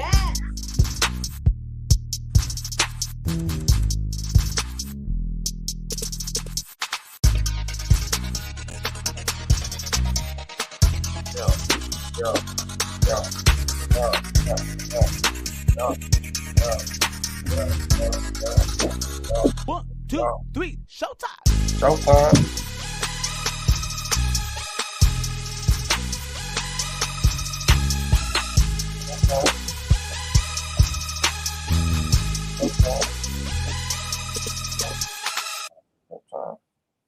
Yeah. We here in the after hours. After the party, it's the after hours. And at the after hour fiesta. Fiesta.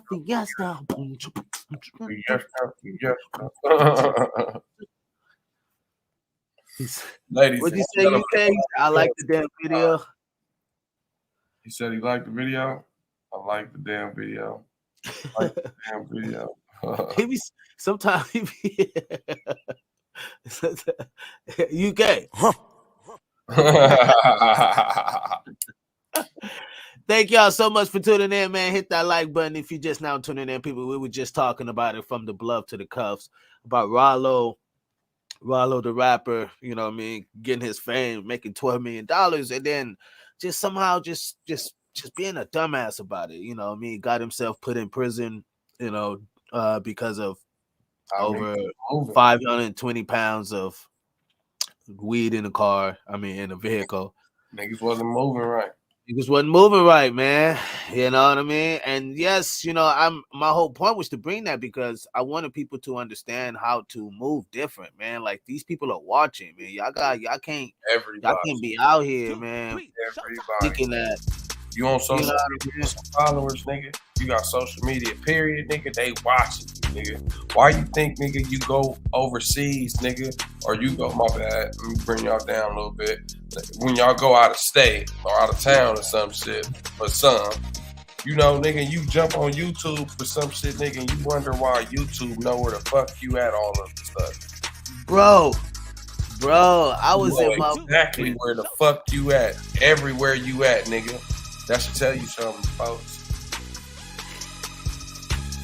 Hey, I tell y'all this too. Y'all can go on y'all phone. The careless. Yeah, man. The link is open, people. The link is open. Y'all can come in. Let's talk about it, man. Let's have a conversation. What do you guys think of the show? What do you guys think of Rollo? Hold on one second, bro. And what's good, Wild Keys? Need to get back to beepers. Need to get back to beepers.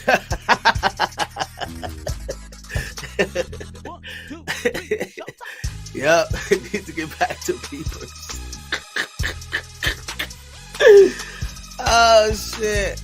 Oh shit. That's funny. Yeah, we should. We should get back to beepers. You know what I mean? It would help out a lot, you know. So, what's up, Miss Riri? How you doing? I'm all right. How's everybody doing? Good. Yeah, that's fool. I was gonna say back in our day, we didn't have that shit. Niggas was trying to figure out what 257 meant in your pager. Only you knew. What do you think? What do you think of the whole movement? How he was moving? Y'all I see y'all tuning in. Hold on one second. I see y'all chiming in, man. I see y'all coming in here, man. Hit that like button while you're coming in. Thank y'all so much. Really appreciate y'all. If y'all want to catch what was the show about, we in the after hours as of right now. But if you wanted to know what was the show about, what was going on, you can just scroll up to the front of the show and catch a whiff of it, catch a big gist, or you can go back to past 10 minutes and see what transpired. And join the conversation. You know, we're talking about it, you know, from the bluff to cuffs. You know what I mean? How we move different. We should move different. But go ahead, Riri. No, that just basically that's just terrible. I mean, you think folks would learn by now? Everybody want to post everything. You got to post you on the toilet, post what you ate, post how you burped, post that you farted. Like, come on. That's facts. That's facts. What's up? What's up? What's up, Nyla? What's up, Nyla? What's up, boy? Hi, guys. You going out tonight? Nyla always on the move. Nyla. Okay, well, damn. All right, she get it popping. Mm-hmm. Great way to just fuck up the whole, like, you know what I mean? That's when you know dudes. That's when you know dudes can't help themselves. Dudes be like, "What? Oh, hey, where ain't no hoodie. Ain't no hoodie on tonight. Ain't no hoodie on tonight. Yes, it is. It's always excited. It's in my back. Ready to throw it on. I'm not playing. Turn right on Another Drive. Damn, she bumping. That's right. That's right. That's so, right. Riri, you were saying how like we should go back to beepers and that, you know what I mean? Well, I saw something in the comments when you said that cats ain't using their hands no more. They, you know what I mean? Like a real man uses hands. You know what I mean? Like right. Like, you know, you want to post something, just encourage each other. Like, and if you really want to do something, if you really want to show me what you're doing, and if you got something to prove, then use your hands. And I just don't mean like if you got to throw hands. Exactly, anybody could pull a trigger, but pull them hands if you have to, and then use them hands not just for that. Use them hands for some books. Figure something out before you do something. Right. Yeah, for real. Work. Carmen says working so live chat it is. Can't post everything, like mess up the whole bag. Gang, for real. Yeah. Mm-hmm. She said, "Hey, Nyla, you look pretty." I didn't even see her. Thank you. I'm still. And so that's something I saw that, like, I think we don't respect the OGs, because if he respected the OGs, like someone like older than him that's giving him the game, like Future was telling him to, bro, stop selling it. Like, do you, bro? Just you doing good now, bro. Like, live. And he wanted to do the total opposite, like just not listening. Smooth said it earlier. He's like, y'all gotta, like, niggas need to listen. It's like, cool, yeah, it's the OGs, but listen, period. It's the, you know what I mean? Yeah. And that, so bro, that's facts. Cause it's like, bro, ain't nobody like bigger than the program, bro. Like, it's okay to listen, bro. It's okay to like, you feel me? Like, nigga, it's okay to get advice from people, bro. Whether they older or younger, whatever. It's okay to listen. Mm-hmm. Some people don't, you feel me? Some people be too all in their egos or too like, oh no, nigga, I got this. Like that shit, nah, fool. Everybody needs everybody, nigga. You know, it's crazy. I was finna say too, because like I'm gonna really filter out the bullshit right now. Like, they know you selling dog food. Yeah. They just can't pin it. So they found something that was minor to pin it and to pause the time so they could be able to find this other shit. Because that's what they're doing. Right, giving you rope, giving you more rope, giving you more rope to hang this. Like Exactly. They hold now since they got him on the weed charge, they're holding him down to go out and find the other shit that they can get him locked up for, like the dog food, this whole shit, dog food type shit, right? And that's something that we don't see. Like, they got the money to do. They got billions of dollars. The government backs them up. So they got money and the manpower to spend 6 months or 8 years to find out other information and re-indict you on some other shit. Right, and they not half stepping. They not half stepping because they like, okay, you know what, we're patient. You go right ahead, keep spending that. We gonna keep watching that, and every dollar you drop, that's gonna be every count that's against you. Like, you're so foolish. And to incriminate yourself, saying it live on TV or on a podcast, saying like, "Yeah, I made most of my money." He said, "I made millions of dollars with drug money." I'm like, bro, I get it, but like, really? Like, you couldn't say I am a fucking entrepreneur. Like, you couldn't say I make my money off the real estate, even if it was a fucking lie. But don't fucking get yourself fucking incriminated on some shit that you know that they gonna try to, that they gotta He did fucking it already. Look at his social media. He was already incriminating himself with that already. The nigga went to jail 30 times, nigga, before he went to juvenile hall 32 times. Why niggas ain't happy of being quiet? Exactly. And just chilling. Just and the chilling. saying is true. Gangsters moving silent. Don't nobody know what you doing. Like, bro, the world don't give a fuck about what a nigga doing. So he was just excited. He was just Bro, excited. time out. You think Jay-Z? You think Jay-Z give a fuck about you buying a ticket, nigga, to come see him? You think he personally give a fuck about you? No. But that motherfucker you won't support though, that motherfucker might give a fuck about you if you support him though. I'm just saying. But Smooth, let's be real, right? You're right. But after 1 million people, you're a superstar. You got millions of fans. You're gonna be able to touch everybody. Like, you show your gratitude, you can be able to, like, you know what I mean, reach out and other things like that. But like, we understand that there's going to become to like, I understand with doing this and running the tribe show, I understand that there's going to come to a point to where I'm not going to be able to talk to everybody, you know what I mean, like I really want to, like this, right? You get what I mean? Yeah. You have 2,000 people trying to get in the back office, get in the conversation. You get what I mean? Yeah, we got our primary. You know what I mean? We know who's the stars. You get what I mean? We know who. Oh yeah, that's Riri. Oh yeah, that's Nyla. Oh yeah, that's you know what I mean? Karma. That's, you know what I mean? That's UK. You know what I mean? That's Game Face. You know, Mr. Get Banned. Like, we know our regulars, right? We know them, so we know they got priority. But then you're gonna have the other ones who you're affecting that wants to be in the conversation, and they might not be able to get that. You know what I mean? They might just be able to just get it from the interaction from the podcast or a live show when we in concert or something like that. You know what I mean? Or a book signing, or when they see us out, you know what I mean, type of shit. Like, you're not gonna be able to touch everybody. So I understand how, like, cool, he like, when a star becomes at a certain point, you know what I mean, he takes on things that he's not supposed to. Pretty much like bills of other people's, like families and shit. I think the best thing I heard Lil Durk says, he said, I can't touch everybody. So what I do is I get my key guys and I tell them to go out and give this to 10 people. And then have that 10 people bless 10 others. Like, you know what I mean? Like, he was like, or 7. Like, I need you to give this to 7 people and tell those 7 people to bless their families, right?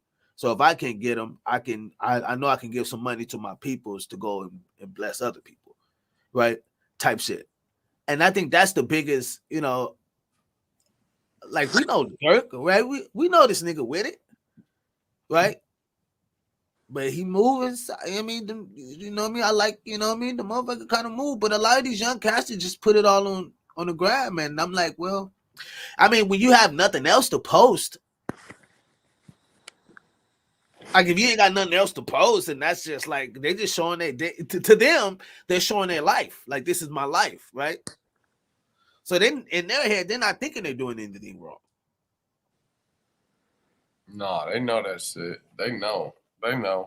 They think they're giving back and they sharing and they're helping, but you sharing too much. But not only that, even if you have a lack of experience here or there, regardless, rule of thumb, even if you're a little kid, you already know if you're my big brother and I go in the kitchen and steal the cookies, and if I get caught, I'm just gonna eat the cookies and just take that whipping. You see what I'm saying? Right. But these fools, you're not even thinking about your life or your people's life, your family's life. Like, forget the niggas you run with. What about when you motherfucking lay your head, nigga? You sitting there dropping shit. So you think the niggas, if everybody hear you dropping shit, you think niggas that's making moves, helping you make moves, doing da, you think they not gonna be like, oh, okay. Okay, so you don't think nobody gonna want to shut you up? They might be the ones that might have dropped something on somebody to let them know where you at. Like, yo, okay, shut this nigga down. Just shut his shit down, because enough is enough. You gonna blow up the bigger spot. What is your take, Nyla? I know you got a lot of music in the background.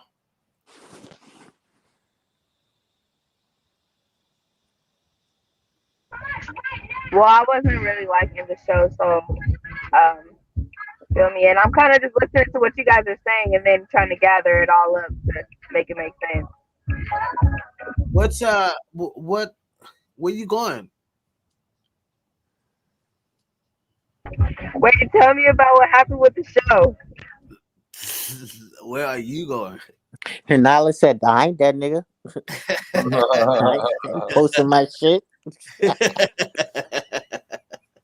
Good girl, good move. Check me. It's still live. It's still live right now. You on Yes, a date? sir. You on a date? What is that? Bow, bow, bow, bow, bow, bow. What is that? Look, game face. He said, Nyla going out dancing. No, I'm with my sister. My aunt came out here and my cousin, so we're about to go see them. I'm gonna go see them right now. We're just trying to park, but I had to step on some people because the light is green for the arrow to turn. We can't turn on red. So, bro, they want to keep walking. I'm like, bro, y'all need to stop walking right now so we can go. Like, I'm sorry. Then I apologize. Like, it wasn't y'all, but still, like, y'all need to stop walking.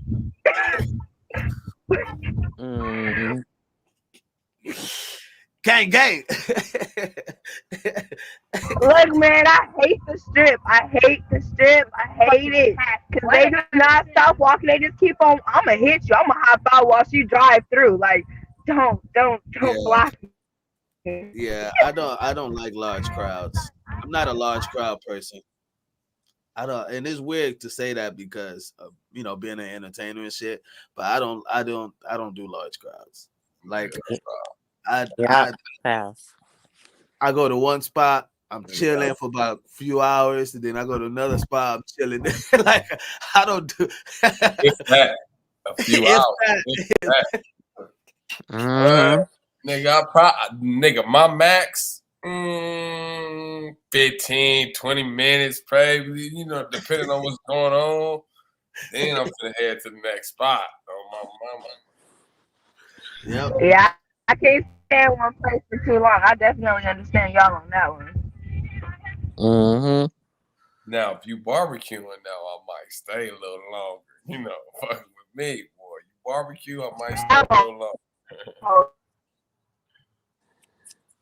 If what's going on, like if I'm actually having I'll stay. But if not, then I'm bouncing.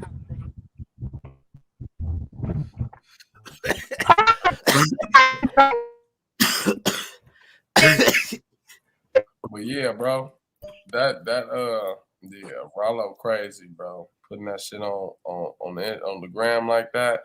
I know he see a lot of people doing it, but that shit, bro, because he only started doing this shit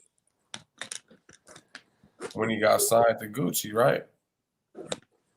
That's when it started. I think before that, the flexing on the gram. I think before that, because he was making money like I know that. I'm just saying, like he inherited the business. He inherited the business from his dad. So he already, like he was just saying, like, the hit makers were just waiting for him to get some dope, pretty much. Yeah. You know what I mean? So he could get it. And then once he got on, he got his boys on, the type shit, and that's UK, what you drinking? Rockstar.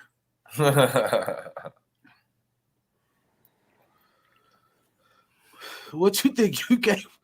What you think? Know what I think? He's a fucking dumbass. I was waiting for it. Go ahead, UK. UK, say your shit. I already broke it down and everything. He's a fucking dumbass thinking it's GTA. Mm-hmm. Actually, we're getting off the plan and everything. He already fucked up right then and there. Should act normal and let them fucking take the bags off themselves.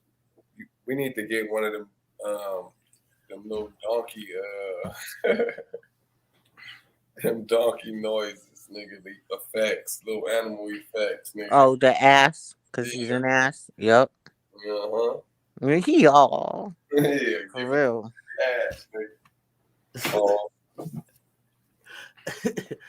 I definitely I would say that I think we all agree. I know we all agree that he was a dumbass by moving that way, right? I think the solution is, how do we now revert? Like, how do we change this? How do we help our, you know what I mean, our the youth or people who's coming up like this? How do we influence them to move and think different? If you're gonna move weight like that, be smart about it. Well, I ain't gonna say how, because that's gonna, you know what I mean. But I would just say, like, sometimes you gotta watch your questions. Sometimes, yeah, we don't ask those kind of questions. Just be smart about it. Right? Exactly. Want to know more? Meet in person. Right? Yeah. Yep. You want to know more? Hit the Patreon. Exactly. Shit. You want to know more? Hit that page up. Well, that's something, like, because you're right. They need to move different. They need to be, you know what I mean, right? But I would kind of say the solution is, if you go do your do, get in, get out. Try to get in, get out. If you can't, then it's like, you know what I mean? I'm not, like, you can't stop people from wanting their shit. Now, people may hate me for saying this, and I may be playing devil's advocate, but you can't stop people from wanting their hit. You can't stop people from wanting their weed. You can't stop people from wanting their whatever device that they want. That's why the world is a very, America is a very desirable place, because it's damn near like Pandora's box in this motherfucker. Shit, I just became fully fucking legal 5 months ago. A citizen? You become a legal citizen? No. He got his green card. No. I got you. You can't. You got your I'm doing green legal card. shit now. Is what I'm saying. I'm doing legal shit now. Right. You got his green card. I'm fucking with you. I did nothing to incriminate myself in 5 months. You can't. What the fuck? I'm just saying. You said I'm just saying. This motherfucker. In 5 months, I've been good. Exactly. The shit really starts from. Unfortunately, there's just so many of them out there that don't have anything from the beginning. Because from the beginning, I think we all can agree, if not all of us, but I think most of us can agree that for for our generation, even the generation underneath us. You know what I'm saying?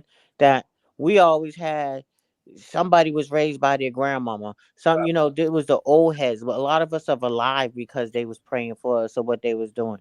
Unfortunately, you got a lot of them that don't have that, and not just that, for somebody just to teach them, which that's the only good thing I would say. It ain't a lot of great things, but okay, you need school, but it's some type of structure that there's rules and regulations, and there's certain things you got to listen to, and you just got to teach them from like before they can walk. You got to listen. They got to listen to learn the instructions to learn to walk.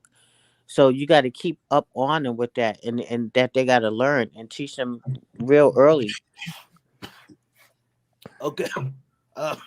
Gameface says we should. No, you're right though. You're right though. I want to credit you on that. Both of you guys, right? I commend that. Also, Gameface says we should have legit business incubated to help our people do legal work and thrive. And that's actually true facts. That was something but you have to understand. A lot of people get addicted to fast money. That's the thing. Right. And what I say, that's not a talent. That's not a talent. It's easy to have. I can have motherfucking. I want y'all to understand what I'm trying to say. Look, I can have motherfucking paper. I don't give like 100 notebooks, right? 100 notebooks, right? And if these motherfuckers are high commodity, motherfuckers gonna be hitting the corners like a motherfucker trying to buy notebooks, right? Yep. Whether how you look at it or not, they want the notebooks, right? So I just have to get myself attached to some notebook or grab some notebooks to be able to sell. Just like y'all could put that in other sense, what people do with illegal shit. But that's not a real talent, because that's just taking something that's already making money and then reselling it or selling it to others. Exactly. And how about doing the same shit when I see everybody people else make is t-shirts, doing? right? When I see people make t-shirts, I'm like, that's not hard. My child can go and put a fucking print on a t-shirt and sell to a friend. Like that's not hard. Like learn something, learn business. Like what Gameface is saying, we should have legit businesses incubated to help our people, right? That means learning how to do business, learning how to maneuver your taxes the right way, learning how to buy property and understanding real estate principles in whatever state that you are in, right? Understand the principles of buying property, right? So when you do come across money, and most people don't understand that, I get how we come up in poverty areas and we see that this the selling market. So I'm gonna sell this. I'm gonna get out here and sell some dope to get my money up. Right? I get that. But then again, not understanding that there are other things that you can do without having to do that. You can go start an LLC and be able to get money that way, right? And build. It's the same thing. Like a motherfucker credit you the dope, motherfucker credit you with a bill. I'm just saying, I know that's like weird to say, but I'm just saying that's how it is. It's just like the way they see it, they do it. This is the legal way. And if it's not going through paperwork, we don't consider it a legit business. I don't give a fuck what you could be selling cigarettes. You get what I mean? Mm-hmm. What the fuck are you wearing? Michael Jackson's outfit. It's called a jacket. Probably one of the Wait, I gotta put my glasses on. Hold on. Let me see. My nigga walked. But you in the marching band. He said, "Beat it." Well, I was in the marching band. Come on. Okay, that's cute. Let me see that jacket, champ. That's nice. Okay. That was Michael Jackson's. That was the Thriller jacket. Unfortunately, Michael Jackson wouldn't wear this brand. That's a marching band jacket. That's a Letterman.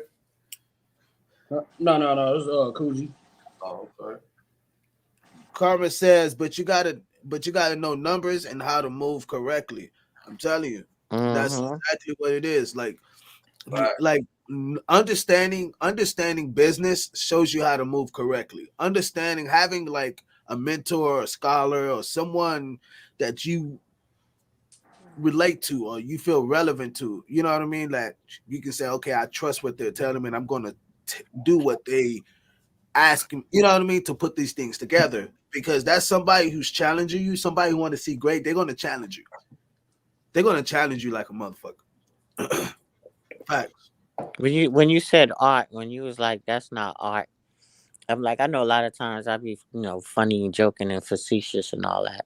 But the real art of it is to artistically do what you got to do and be seen without being seen. You know what I'm saying? Be seen. Like I made a joke. I made a joke to my cousin before, like, a few years back. Huh? Everybody want to do something legit, right? And we all want to move. But when you make that, it makes it like, well, cool, I could do what I want to do, but still just move different. And I'm like, well, internally, no.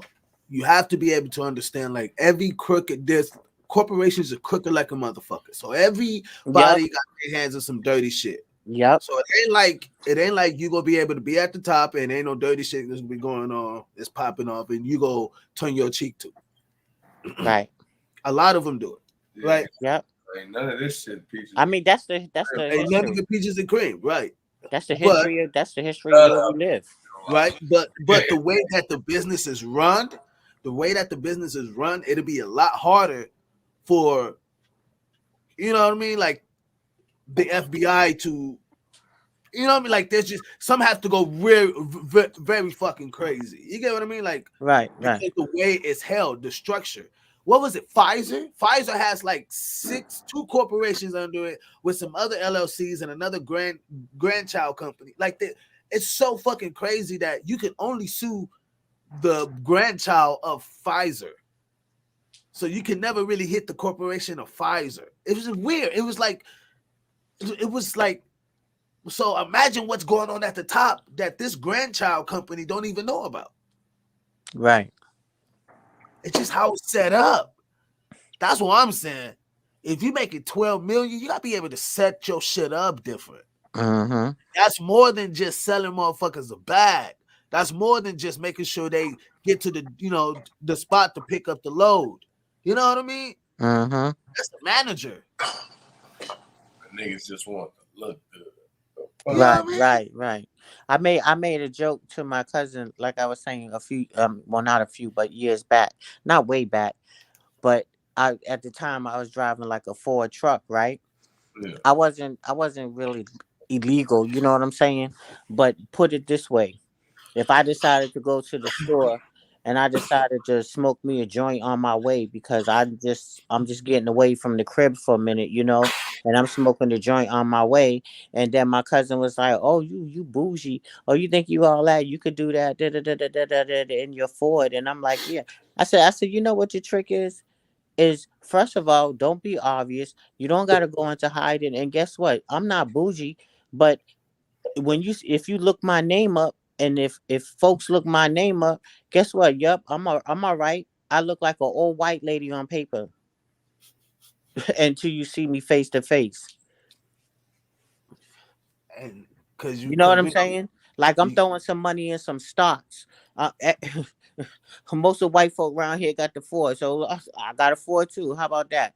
You gonna think you gonna pull over that Maxima with the tinted windows before you pull over my average Ford? Yep. And Carmen said it got to be strategic with everything. Yes, right. yes. Exactly. Sum it up. That's the sum it up part. Like that's for be me. Smart. Don't be a dumbass. That's me. Yeah, be strategic. Everything though. Everything. Yes. Everything. Every aspect of your life. Motherfuckers just like, oh, well, I just be strategic with my money. Oh, I just be strategic with, how I move in the streets. So I just be strategic. No, fuck all that. Every aspect, how you dress, how you move, how you look, who you hanging around with, the type of car you drive, what's in the car, how it moves. Mm-hmm. Like every aspect, because we have to be able to set up our happiness. A lot of people ain't trying to set up their happiness. They're trying to keep up with the Joneses type shit. You know what I mean? Yeah. Instant gratification. And y'all not stupid. Y'all got common sense. all y'all got common fucking sense out there. Even if you ain't got common sense, have some sense. Man, That's they why got you never know what I got. like nigga, you know when and when not to fart, nigga. That's common motherfucking sense. Right. So I guess I guess it takes one to know one, right? That and this nigga's is stupid. Well, check. It takes one to know one. The question is, you know what I mean, have we ever made some dumbass moves? Hell yeah. And hell yeah. And I took a lot of losses just to get here, nigga. You don't hear me? And when we spit stuff, you know, it's like I'm not spitting it because I read it in the book. I'm talking real shit. You know what I'm saying? I'm older, but been there, done that. You know what I'm saying? I had some silver on my wrist. You know what I mean? I had to manage some time and pay my time. But once I did that, okay, that's not a move I want to make. Okay, what I'm doing next? I'm learning from that. Oh, I'm not doing that no more. Hell to the no. That's not for me. Where I want to be.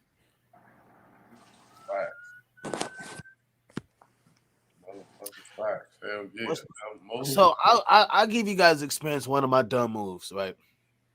And this was pretty a dumbass move. I was 19. I was in New Mexico, and performing. Well, we had a show. I was there for 3 days, but we was leaving the last day. So, we had a show. So let's just say we had a show on Saturday. So I landed Friday, and we went out that night. I go to the fucking, I go to the club called Library. It's popping. I mean, it's popping. I'm like, oh. So the homie was like, yo, I'll sneak you in. And I'm like, hell yeah, let's go, right? I'm 19 at the time, right? And I had a fake ID while I was on tour, right? I'm on tour with a fake ID, period, right? So that was one thing. But, so I go into the, I jump over the little rail and I'm in a party doing, you know what I mean? Hey, right? Get my freak on, right? So I'm like, cool, this was dope. I'm like, yo, let's do this again. He was like, all right, right after the show. So the next day we had a show, Saturday. Right after the show, what you think I do? I'm like, yo, let's see if we can go to the library. The library was not popping, y'all. It wasn't popping. But you know what was popping? The club across the street. So I'm like, yeah. Like, now, man, you know what I mean? Y'all gotta understand, like, Albuquerque is not like a crazy big city, right? So this was like maybe 4 or 5 clubs, you know what I mean, is there that's really like popping, but these was like the top 2, you know what I mean, type shit. So I go across the street and I take out my ID and I give it to a boy. He look at my ID and I'm sitting there like, yeah, I'm looking at the homie like, yeah. He look at the ID, look at me. He look at the ID, look at me. And he go, oh, nah. He's like, I'm keeping this. I'm like, what you mean you keeping this? He was like, this ain't you.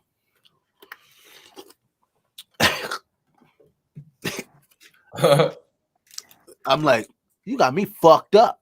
That's what you do got. He's like, oh, nah. I was like, nigga, fuck you. You got me fuck, whoa, whoa, whoa, whoa, whoa. I'm gonna fuck out, beat your monkey ass. Whoa, whoa, right. I'm going ham on this damn near look like an avatar, right? This big ass black dude, like a fucking avatar, right? This motherfucking tall as shit.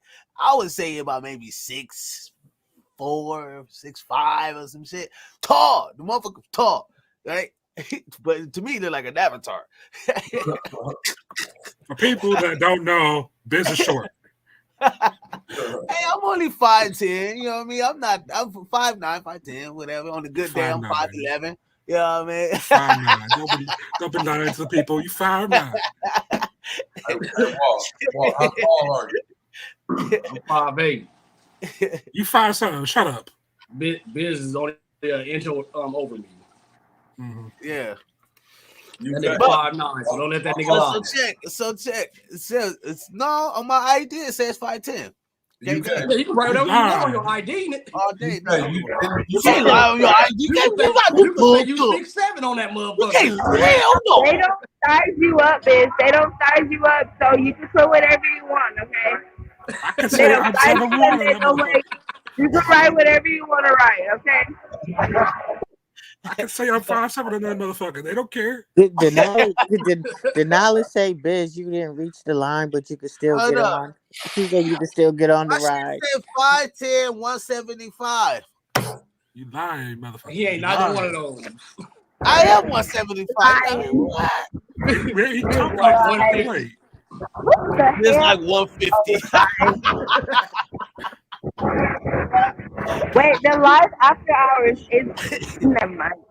I'll show you guys. Well, so check. So I'm like, I go into the spot, right, and I'm thinking I'm doing my thing. I think I'm doing, I mean, I go over there and guys, I'm cussing him out or whatever, and so the manager comes out and he goes, hey, bro, we're not gonna give you the ID back, and I'm like, what you mean? He's like, we're not giving it to you back. Mind you, I'm going ham at Avatar, right? And my boy is talking to the manager, and I'm going ham. Fuck you! I'll beat your monkey ass, right? And the other Avatar motherfucker came out, and I'm going at him. Like, what? You remember that time we was in Long Beach? Cohibas, and I was going at old boy, right? That tall ass dude. That's what you're talking about? No. That wasn't a dumbass moment though. That was a rightful moment. I should. That's another moment. That was a rightful moment. But this was a dumbass moment, right? Right. I had no business going ham at these two Avatar dudes, and then the manager, little white dude, come out talking to my boy, telling my boy, "Yo, we not gonna give you the ID because blah blah blah." When I heard it, I turned around and I was like, "Oh, you a bitch!" Right? I'm telling you, I was wilding on tour, bro. I ain't gonna lie, bro. I had a couple fights on tour before that, right? So I was already like lit. By the time we got to Albuquerque, I was ready to take off some niggas' heads, bro. Right? I was just mad. And then next thing, no, me and he. But next thing I know, my manager come and he go, Biz, let's go, man. Come on, man. Bring your ass on. Let's go. Right? And I walk, I go and jump in the car and I'm like, man, fuck them. He's like, Biz, be quiet, man. I'm trying to get your fucking ID back because we got the other shows coming up and you're still over here fucking calling the managers of bitches. And then you fucking, you're trying to fight those two tall black guys. I'll never forget this shit. My manager was like, can't take fucking Biz anywhere. Look, my manager's like, bro, they would have stumped you out, bro. And you think I would have jumped in? Fuck no. He was like, you your own. Bro, one time Biz got his ass whooped. Look, but got his ass whooped. I would have got stumped. What fucking ass whooped? It would have. Have y'all seen the mask? I seen the mask, right? Where he was flat on the pavement. You know what I mean? When he got ran over, he was just flat. Yeah, that would have been Biz. Flat on the pavement, like God, right? But don't be minutes. That's how he would be. Look. So I'm telling y'all have to understand. Like I tour, like being on tour really shaped me up to grow up to be a man because it really taught me, like, bro, you out here on your own. And ain't nobody coming to your rescue like that. Nigga, you thousands of miles away sometimes. Right? Mm-hmm. And you need to chill the fuck out. Right? So but in that sense, at that moment, this was like my second time on tour. So this is the first time, it was my second time on tour, but my first time really getting used to everything. Right? Like really getting like kind of like, okay, this is cool. You know what I mean? And then y'all want to know how the person on the ID looked? Oh God! Yeah. He looked like school. Wait. The person on the ID looked like. Right. How do that That's the point. That was the point. Oh my god! So wait, you were trying to pull that off, sir? Oh my god! Oh my god! You had to look like that, bro. Right? Nolly, he said, leave it to Beaver. Oh shit! Piz want to be light skinned. That's all. What the hell? No, that's man. He said, we have to. Oh shit, bitch! You kind of violent with the temper. Nah, not really. You know what I mean? Like he asked moves to school ID. Yeah. Man, but you always being the damn mediator and the damn fucking mediator. You know, but that's crazy. Hey, no, like that. I'm just that's saying. on the What happened podcast. again? That motherfucker never the mediator. Nah, that's nah. Hey, check this out. Hey, look, Biz, you know your nickname. You know your nickname, Biz. Troublemaker. Look, look, check this out. Check this out. I was like it's 50. So I got the name. Like I changed. The name was Rock Bottom, right? That's what my name, like, you know, where I grew up at, right? On 54th and 3rd Ave. And I used to fight a lot. So that didn't help my temper because the dudes who I was out fighting with, these niggas would praise the shit. Like, oh, hell yeah, come on. Hey, little boy, hey, Rock, come on. So growing up, I just thought, like, hey, what? Bye. I just thought it was bang, you know what I mean? I just thought it was okay to, like, you know what I mean, knock a nigga out if I felt like it, right? So being on tour really kind of showed me, like, nope, you know what I mean? That shit'll wake your that shit'll wake your ass up very quick. You know what I mean? Find your ass. I got caught in like a KKK member's house, right? I was with Andy on this walk. And we was in Little Rock, Arkansas, and the house that we were at, the person was a KKK member. He said, "Point well made, dumbass." You know what I mean? It wasn't on Rollo's level, but yeah, that was my dumbass, like a real dumbass moment. I can say this was a real dumbass moment, like an actual dumbass moment. Like I had, like it was anyway. But yeah, I was you know what I mean? I was in Little Rock, Arkansas, and I was sleep. Right, we had just got through playing at the club, and I, you know what I mean, I'm sleep in the chair and shit, and all I hear is, "Get the fuck out!" So what the fuck is this? So hold on, this is weird. And all of a sudden, I see my boy Andy. Andy had come up, ran out the, hey Biz, hey, we gotta go, man. Like, yeah, right? And I'm like, what the fuck is this? Like, where the fuck are we, bro? Like, we've never had this on tour. Nobody ever came. Like, we stayed at I've stayed at so many people's houses, like literally. But this is the first time this ever happened, so I'm freaked out on that level. Man, this bitch came around the corner and said, "What? There's a nigger and there's a fucking Asian. Get the fuck!" And she went. I was like, "Hell no, gotta go. See ya, out of here." Gotta go. So like shit like that really, like, that shit'll wake you up. You know what I mean? That shit'll like really, you know what I mean? Like really, or like being in like Springfield, Missouri, right?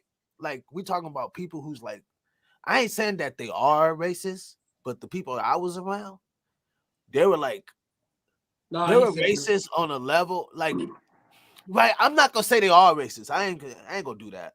But the people who I was around, I would say, they were like racist on a level to where it would, like, they'll be cool with you as fuck, but they would say some of the most racist fucking shit. I don't know if that makes any sense, but they'll be cool as fuck. So you don't know how to take it. You know, because it's like, it ain't like no LA racist. Like, cool, I get LA. It was weird. It was like, hey, you want some apple pie? I know you do. You must love apple pie because that's all you got. You know. You want some chicken? Right. You know what I mean? It's like, what the fuck? We can fry it up for you. Right. The fried meat. That's why I don't cross the Mississippi River. Bro, I'm telling you, there's some places I am really, when people say, let's go here, I'll be really, because I've been so many places, I'll be really like, where we going? I look up the spot, look where it is, look at the streets. That's how nervous I'll be. Like, I'm telling you, I mean, maybe because I experience different, you know what I mean? Mm-hmm. So, you know what I mean? It's maybe that, but I don't know, man. You gotta be cautious. Gotta be. Hey, man. Hey, it's not a hey. Hey, but that one time me and Walter, like that wasn't a dumbass moment though. You know, when I was getting at that dude, Walter, that wasn't a dumbass moment. That was shouldn't happen. It was dumbass on him. No, it was on the promoter. Yeah, the promoter. That big gorilla looking motherfucker, his ass was just trying to tell you to calm down. I don't give a fuck. I'll beat your big ass. Motherfucker like 6'7". Got the nerve to have on a black suit, and he's the same color. As a matter of fact, he was darker than his suit. Hey, you ever seen a big motherfucker where their head is shaped like a square? Don't fuck with them. Biz don't hear like this. What the fuck you gonna do? I'm like, Biz, you are looking all the way up in the sky, bro. With cauliflower. He was stargazing. Biz like this. I'll beat your big ass. What you gonna do? I'm like, this nigga here. He got a lot of heart. That motherfucker don't give a damn. Oh boy, the wheelchair robot. Like, man, y'all better pay Tupac, man. Y'all tripping. Better get little Tupac his money. Y'all better get little Tupac his money. You know what I mean? He tried to give us 12. He tried to give us $12 each man. No, oh, $65 for 5 people. Tell him, Walter. Tell him what I did when I got the money. Oh, Look, hold up. Thank you. He said, "Hey man, look, we didn't really make that much at the door. So here, he was like, oh, $65? Okay, cool. Each. All right, I can do that." He said, no. That's for the band. He said, yeah, that's what I'm saying. Each. He said, no, that's for the whole band. Biss didn't say shit. He just sat there, looked around. Man, you got me fucked up. Right? He said, I don't give a fuck where you get this money from. You better get some more of this money. You better get some more of it. That motherfucker went to the ATM. He came to me, told me, hey, Walt, look, here go my receipt. I don't have nothing else in my account. This is all he took everything out of his account. Wow. Yeah, he had to give us some more money. Mm-hmm. I've already heard this story, so. But he showed me the receipt. He's like, but you just talk to him? I said, hey, Biz works the finances. You don't have to holler at him. But you could talk to him. I said, that's a grown-ass man. I can't talk to nobody. What? Right. You agreed to something. Don't say nothing. Man. Look out of here, man. You agreed to I was going to save him. I said, oh, you thought you had a friend, huh? And then sometimes we could be too crazy. Like, we could be crazy out here, too, right? Where we don't know our lessons, where we got, like, you know what I mean? It's kind of like where I could see how the Rollo story would make sense in this, too, because, like, I was crazy, too. Like, I was crazy on tour in the sense of where, like, I was safe because I knew I could protect myself. You get what I mean? Crazy at home. Huh? You was crazy at home. Nah. I was crazy on tour.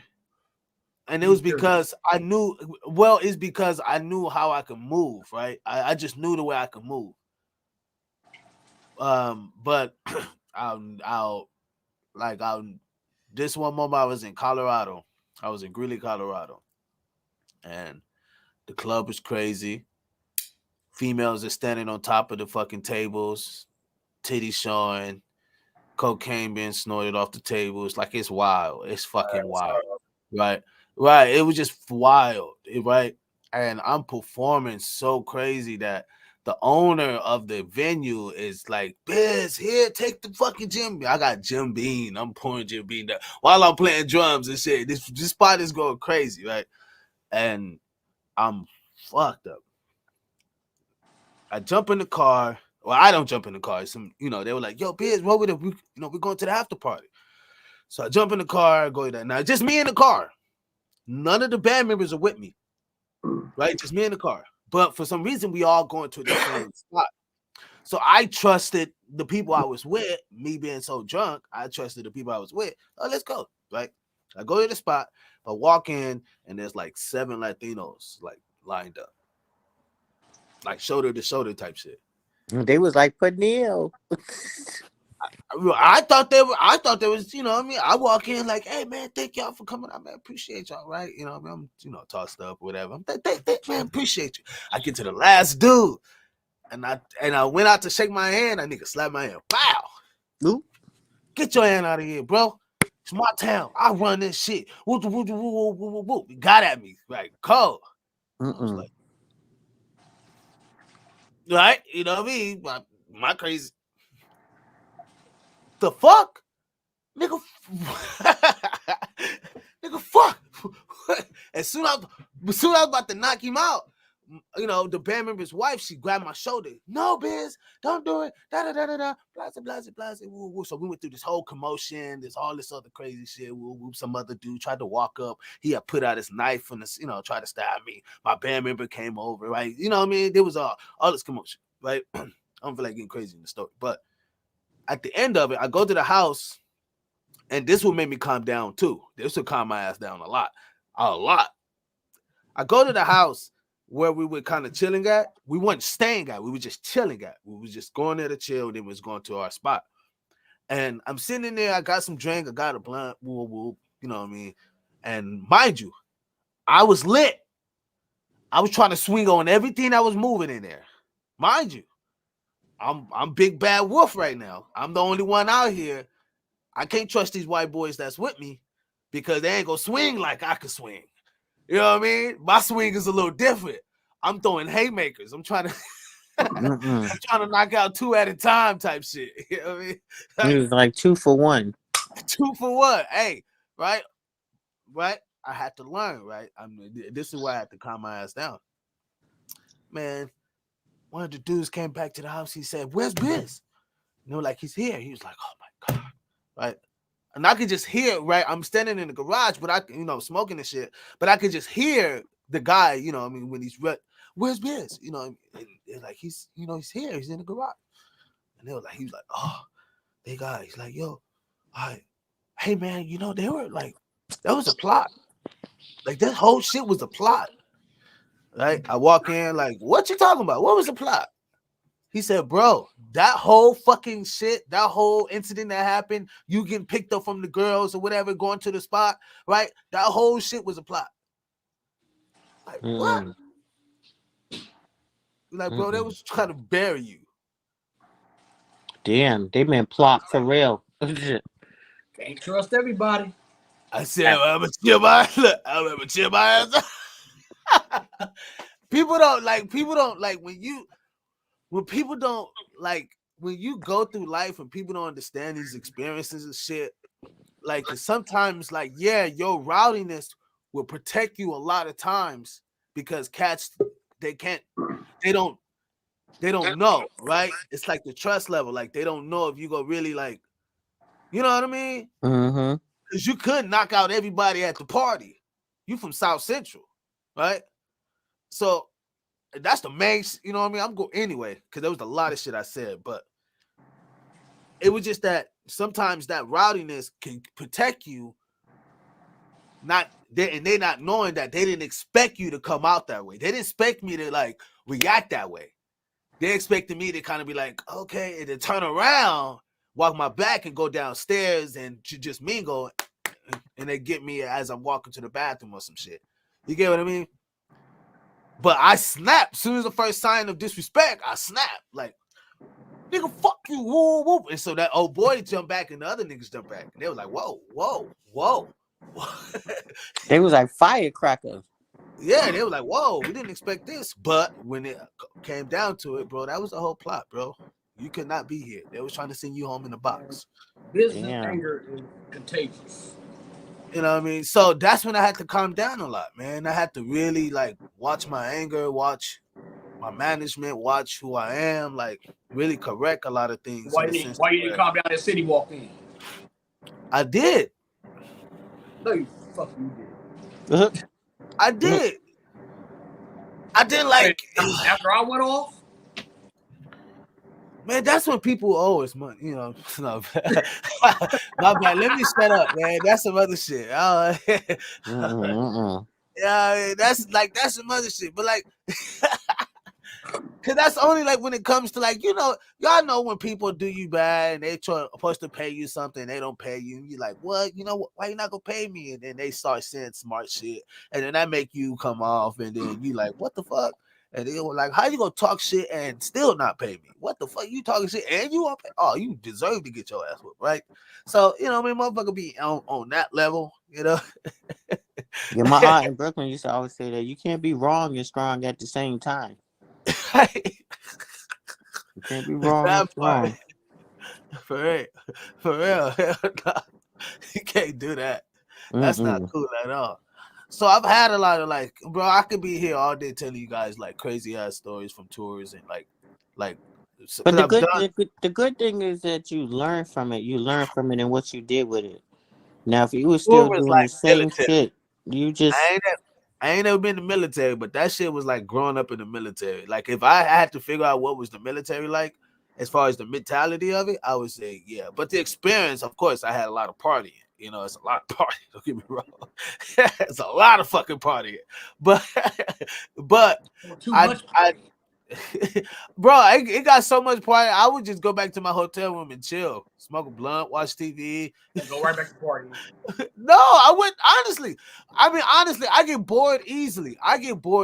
So the same shit. If I know I'm gonna just go here, get drunk, and people gonna just be talking, standing around and shit, it just I get bored of that shit. I could, you know what I mean? Like, I don't know. To me, I get bored of it. You know what I mean? I can smoke a blunt. Biz was smacking his own ass. He said, "What's my name? Whose is it?" Again. What are we doing?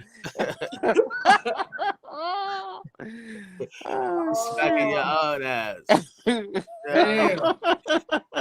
I mean, if I didn't have my equipment there, you right. If I didn't have my equipment there, I probably would have. You know what I mean? I would have my music equipment there. So like, you know what I mean? They were like, but if I didn't have that, that was funny.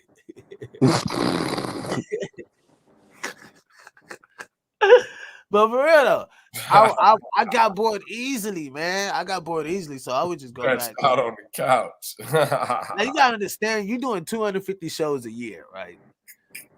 So you talking about like, you say he on the couch, Smooth? Oh man, yep. He on the couch. He on the couch doing what you said, Riri. And pulling his own ear. What's my name? No, rubbing his head with his other hand. Who loves you? Who loves you? Who loves you? Oh snap! That was hilarious. So that what I mean, and it was just fun moments. So like I've had more teachable moments on tour than I've had like, fucked up moments. I can say that.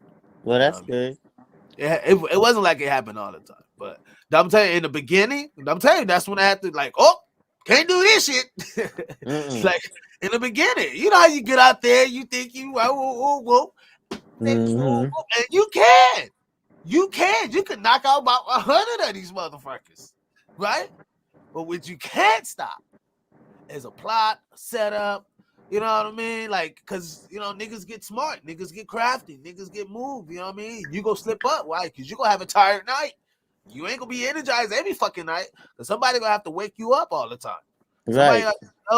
Hey, you whoop. And depending on where you are, a lot of time I was asking, like, yo, where we at? what city we in now? What state we in now? A lot of times I was like, what state? Because I didn't.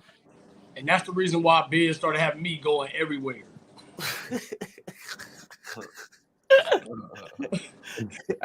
But even I was tired. I was like, man, hey, look, let's go. I'm ready to go. I ain't trying to be. I'm telling you. Like, hey, me next. We either. I'll wait for you to say something. Like, well, I'll wait for you to say something. We waiting on each other. Like, nigga, I've been ready to go. Nigga, I've been ready to go. Right. Fuck out of here. You see that? It's like, you know what I mean? I say, like, when you've gone to so many parties and shit, you see the same thing. And tell me tell me the biggest thing you're going to see at a party.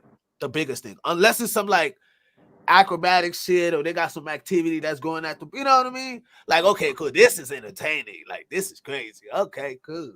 But if I'm going to a party and it's just a bunch of people standing, talking, drinking, dancing, holding up the wall. Yeah, I mean, it's just a gathering type shit. It's like, what the fuck? You can hold up the wall as long as you want. I don't give a fuck. Look, let's do what we gotta do and get home. Right. Yeah, exactly. Exactly. That's all. Remember that video shoot? I said, nigga, are they done shooting your scene? He's like, no, they shooting the video. I said, but is your scene over? He was like, yeah, my scene good. Let's go. Yep, let's go. We out of here, bro. I ain't trying to be here. Let's go. You know, too, you know what's crazy is that we save ourselves out of a lot of bullshit because of that. Because we do that, because we get in and get out, we save ourselves from a lot of bullshit. Because a lot of shit happens generally after the shows. Man. You get what I mean? So a lot of times we be saving ourselves out of a lot of bullshit. My cousin, look, we had a fight. We didn't have a fight. There was a fight at a family gathering, right? But it wasn't the family that had the fight. It wasn't our family. It was a motorcycle club. And I was there with the family, and I'm, you know what I mean, saying my byes and all of that. You know, the family saying their byes, and, you know, we got in the car, we head out, right? And it was like maybe 4 minutes after, I want to say, I get a call like, yo, there's a fight up here. You know what I mean? They over here. Woo, woo. One person jumped on this girl, and then now all the other guys jumped on him because he jumped on his girl, and there was a big old fight. You know what I mean? And I was like, damn. You know, like, damn. So it's like, sometimes, you know, you guys just know when to go. You guys just know when to pack it up. People want to stay to the end. I just told that to my daughter. She was like, Mommy, they was fighting and da-da-da. I said, let me tell you something. As soon as you see hands and shit is popping off, she was like, but I want to see what's happening. I said, you can read about it on the news. Let somebody tell you when you go to school tomorrow. Hey, look, you're going to see what's happening. And you might be the one to catch the bullet. So check this out. Exactly. As soon as you see the first sign of anything, get out your protection first. Then be watching from afar. And you can watch from afar, but don't be in the midst of that shit. Get the fuck out. Don't try to get that shit on the camera, because if a fucking pistol come out, you can catch one of those, and it's probably not even for you. You know how many innocent people were shot and killed just because out of that, you know what I mean? I'm curiosity. I want to fucking, you know what I mean? Like, I live by that thing. Curiosity killed the cat. Once again, that social media shit. Yeah, You want to stand there and videotape. You want to videotape instead of helping somebody. How about help yourself if you don't even want to help nobody? Get the fuck out the way. Somebody, shit. I'll help myself to get home. That's what I said. Help yourself out of the area real quick. Yup. Deuces. At the first wrong movement, I'm gone. Deuces. Oh, that nigga walked in wrong. Okay, I'm out of here. Listen. I tell my girls, I said, listen, because especially the baby, she's not a baby, but she's 17. I said, listen, you got to be on point. You said, Mommy, you paranoid. I said, no, I'm not. I said, shit be jumping off, especially now. And it depends on where you at. You have to pay attention. I said, you got to have a code word. You got to know where to meet if we get separated. And you got, and don't question me. If I say move, just move. Don't stand there talking about, well, why I gotta move? I was standing over here. I said that might be my last breath to save your life, and Miss you want to Riri. ask me why I said move? Miss Riri, Huh? hit it with this. If I'm too paranoid, you too loosey goosey. Thank you. I am. I'm gonna say that too, for real. You too loosey goosey. You don't Exactly. understand shit. So Right. obviously I ain't paranoid enough. Hey, look. This is one thing I learned. Because In LA, when you see a nigga do one of these moves, when that nigga go like this and he walk, I'm done. I'm good. Right. I'm out of here. Oh, that Listen. nigga put his pants up. Oh, then we gotta go. Fact. Listen. Hey, Walt. That is so facts. When you Walt. see that nigga put his pants up, like, Yeah, it's time to go. It's time to go, nigga. We out of here. Walt, I told her, I said, listen, if we ever go in the store, I don't care wherever we go, and just go, that's the underlay for the overlay. If you hear me all of a sudden say, oh shit, I fucking left the stove on, we gotta go, let's go. All you gotta do is say, oh man, and just walk out the store, because I might see somebody standing there about to rob the place, so who knows what's going on the way things are today. Just go along with it and make the move out the door, like I said. I can't help everybody in the store, but we out. You know how we got it set up? We ain't gotta say shit. If you walk out, I walk out. Hey, there you go. It's like, oh, you going? I'm going to what? Yup. That part. As soon as the nigga get to running. Yeah. I It's just ask you after we get to our location. I ain't gonna ask you on the way. I'm gonna wait till we get there. Hey, what we around for? Yep. Yep. Exactly. Make moves first and then talk about it later. Talk now. It's just that when you do that to your young ones and you're teaching them that, and you want to leave their ass at school, they get too attached to that rule. Like, no, okay, this is the time when you actually stay. You got to stay in class. You know what I mean? You can't come with that. Okay, you got to stay in class. You know, Right? Because they will. They were like, "Well, you said don't stay there." Yup, they sure will. Well, you said I better leave, so I left. Like, why the school call and say you wasn't in fourth period? Well, I thought they was gonna do something, so I left. You said leave. They didn't get like, so split. We know what you can't even get mad at that. You can't buy. You gotta be like, oh, look. The stipulations to this, okay? Right. Hey, look, my mom was very strict. You couldn't leave school for shit. But I guarantee you, if I told her like, oh well, it was something that was about to pop off, she was like, oh, okay, good job. Literally, you can't even get mad at that. But I guarantee you, if nobody was doing something in that classroom, she'd have fucked me up. Okay. I only got set free because a nigga had a gun in the class. Real quick. You thought your name was Kunta. Like, they cut my foot off. So sending mines out of state for school. You know what I was thinking about? That was for who? I'm gonna send my kids out of state for college. Out of state? Yeah. You know what I was thinking of? That'd be a good thing. Because I have a thing that because I performed at a lot of colleges, I always had like I ain't never been too fond of it. I would fuck any college. But because I was in college, I ain't too fond of it. Right. But I understand the importance of it. College. I understand the importance of it. I understand, if you're going to be a doctor, a lawyer, those type of a architect, you know what I mean? Shit like that, you know what I mean? Shit to apply resources to the, It's like a good time right now to ask the kids, what do you want to be in life? Like, this is the perfect time. So now you know where you go in life. Bro, I sit with you, Biz. I understand the importance of it. But I also know what happened behind the scenes.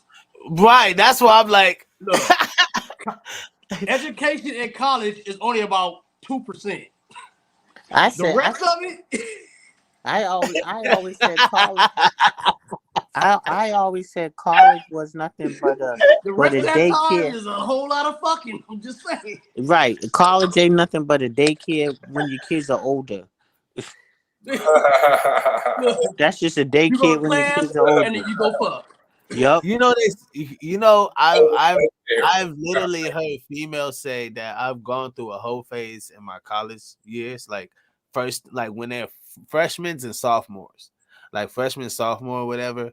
Some women they say like, nah, college was my whole phase. Like they'll tell you, like, yeah, that was my whole. Some of them stayed until their senior year, but most of them was freshmen and sophomores though. Yeah, freshman, sophomore. Was fine. But it's the same. It's the same thing like high school. Once you get out of middle school, you feeling yourself. Your little titties popped out. Your body. This is way. Oh, really? No. Wait. Whole nother level with this one. No. Wait. Let me finish. I love college. Yeah, that's crazy. No, what I'm saying is, college. you know the Go back. transition. You know the transition from middle school to high school. So when you're in freshman year, everybody fucking losing their mind because now you think you're a big person. And now when you're in college, now you are a big person, and now you doing 10 times way more than that shit. Especially freshman, sophomore year. That's what I'm saying. I'm agreeing. It's the same shit. But you know, it really ain't that you feel like you somewhere bigger or nothing. When I went to learn. I wanted to learn something. I was just trying to get a degree. Okay. I was taught some shit being Right. around certain frat parties, certain people that I met at the school and shit, and they was like, "Hey man, there's a party over here. Such and such a frat is having this party," and it just went crazy. I was just like, "Oh shit, they got titties out over here." Damn. Mm-hmm. Right. Okay. Right. Bitches walking around here, drink a shot out of my titty. It's like, oh hey, okay. Exactly. Body shot, like man, it was all kind of shit. I learned a lot in college. It wasn't the education I was supposed to have gotten, but it was. I just said, right. That's college. That was the experience. It was great. Like Tony Tiger, nigga, it was great. I'm gonna say you broke out the Tony Tiger. It must have been great. Oh, it was most definitely great. I'm education before the other education. So I'm just saying. I'm thinking about going back. Okay. That's college for you. Yeah, that's gonna get your ass to 15, nigga. They ain't gonna give me nothing, nigga. That's grown. They gonna give you nothing. They over 18. What you talking about? Be honest with you, bro. No, do you know? They 19 and up. No, you don't even understand that there's a lot of motherfuckers that's 30 to 60 in college. Mm-hmm. Community college. Mm-hmm. Yeah. Like 20 to 30% of motherfuckers in college is upper age. UK, you in college, UK? I love matter of fact, my high school teacher was at the university with me. Damn. No lie. I ran into the motherfucker like, what the fuck? Nigga, you go here? he said a mind is a terrible thing to waste. Well, what's up, Mr. Jones? Yeah. Mr. Jones, yeah, you go here? You call me my first name. I said, man, look, I know you by your last name. This is what you had me to call you in high school. I just met you here. Shit. Both you niggas students, ain't that? How you give me my diploma? Yeah. Right. Now we both got to study for the same. No, we both got to study for that. Nah, he was going for another master's. That's why, but still, he was there though. Nigga, give me your booklet. That's like being in a halfway house on the drug program. I get ready to tell that nigga, hey, what class you got? I'm back. Oh, Walt, we asked you a question. Hey, UK, you still in college? Hell no. Would you let your child go to college? Hell yeah. You see the benefits? Daughter? They want to go to college. They better fucking pay for it themselves. So. Your daughter? What about your daughter? I don't care. If that's what they want to do, that's what they want to do. I don't care. Would you allow your daughter to experience college? Hey, if they want to hoe out, they want to hoe out. I don't care. Activities. No, let me say this. Activities in college. He just said if they want to hoe out, let them hoe out. Let them hoe out. He said. He said they want to know. It's not my house. I don't care. Do it outside my house. Mm-mm.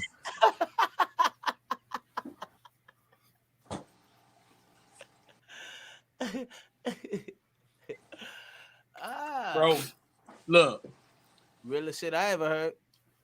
I'm scared for my daughter to go to college. Me too. If mine She want to go, She want to go though. Like she my son, wanna go? I high-fived the shit out of him. He was like, Dad, I'm so excited to go to college. He only 12 though. I'm like, yeah, Get it in, son. Bro. Get it in, son. Yeah, I was just about to say, because as a parent, nigga, that's a whole lot of fucking. Oh, my mama, that's a whole lot. You got to think about Hey, fathers that are tuning in now, I'm just preparing you. If you have daughters, college. Now, right now, we on some like, college. I'm on. It's a whole lot of fucking and recording. My son can go to any college he wants and he can go out of state. My daughters have to go to college that's around me. They ain't gonna stop nothing. Facts. They ain't gonna stop nothing. Fuck, I will. They ain't gonna stop nothing. Guaranteed. They Hey, gonna look, do if I it can't make it over there, regardless. I got niggas that's gonna make it over there. I'm good. They gonna do it regardless. We pull it up. You know what? Bullet game is cold. You know what? UK, you right. I don't. If What? You mine want to forgot, go, niggas was playing high and go get it, nigga. Fuck is you talking about, bro? They gonna do it regardless, no matter what you do. And they daddies didn't give a fuck or they wasn't there. Nigga, they gonna be smacking like that. What you talking about? They can't. All you can do is teach them to respect themselves to not do it before marriage. But it's their choice to do it regardless. You can't stop it. You can't do nothing about it. They're gonna do it. Yeah, until you go to one of them parties and get drunk. Exactly. They're But gonna do it regardless. they don't tell you about all the rapes that actually happened there. Like, exactly. A lot of females was actually drunk, so so they gave it up. But they they was incoherent. Right, the statistics are so high. They don't ever speak on it. They only speak on some of it. Right, they don't speak on how much of it happened. Yeah, it's real high rape, especially and you think on a that one fraternity are the only one that got hit for it? If one fraternity is like, and we've said, and look, check this out. There's been numerous fraternities. They all have numerous throughout time, numerous. But if I can imagine if it's like that, that shit got to be happening on a regular. It is. It's normal to them. Especially now with the drugs that these niggas be on. That's why folks just be dying from being hazed and all that shit. That's why I said it ain't nothing but a big ass daycare for big kids. They don't know yet. And understand this. But check this out. Understand this. When they get out, a lot of them still don't know what they want to do. Exactly. Or go to school for what they want to do. Most of them don't even go into the field that they got a degree in. Right. That's what I was about to say. Then they could go to school that whole time for the degree that you said for them to get. And now they got the degree. You ain't even got fucking jobs to offer them. Like a lot of them do get a degree in something that their parents wanted. Yep. They don't get the degree in what they actually wanted. And or they get a bullshit degree that don't help them. Like college, like don't get me wrong, the networking is great. Like you want it for the networking, right? You want it for the education because they got really good mentors and professors. You know what I mean? Like use it to its full extent, but it's not used like that because you got a lot of horny motherfuckers in one spot. And you got hormones jumping all over the place, and you know what I mean? Just so much. Like, and when you do that, it's like, damn. You know what I mean? You got more partying and more shit popping off than you would expect. I just heard about a murder. I party way more in college than I ever have. I was listening to watching a murder that was happening in New Mexico. Was called at the university. Look, it was a university. It was a basketball player who was going to go have some sexual relations with this chick, right? They went inside. They was in their hotels. The whole basketball team was in their hotels around like 10 o'clock, 10:30. This dude particularly, he snuck out around 1:30, met up with the chick around 1:50. And as they walking down the street, right, mobbing down the street doing their thing, the camera caught him walking on the side, right, just kind of doing, talking, whatever, going to the car, whatever, going to their destination. And one dude walked up from behind him and said something. Then it was two dudes walked up forward in front of him. One of the guys who was with the other dude, one of the two guys had swung and hit him with a bat, right? And then the guy behind him had put out a burner, right? So the basketball player took off running, and the dude shot him in the leg. Bow, bow, right? And the basketball player turned around and hit him. Bow, bow, right? Literally hit him in the stomach, the torso, the neck. Like it was true self-defense. Oh, that nigga must have been from LA. Hey, old boy wasn't expecting the basketball player to turn around and hit him with that yacht. Right? He wasn't expecting that. But the whole folded him. He folded him. No lie. That's what he's asking. I'm not laughing about it. It's not a laughing matter. Not a laughing matter. But it just fucked up when someone is thinking they're going to get the best of you. And you know what I mean? And you defend yourself. What college was it? This was NMU, New Mexico University. Oh, okay. Right? I'm about to say, if you'd say USC or something, I'd be like, well, shit. That motherfucker in the middle. No, we would have heard about that shit. We would have heard that motherfucker in the middle of 4 hoods. So I expect that shit. Right. That's the only reason why. That's the only reason why I applaud. Don't even know.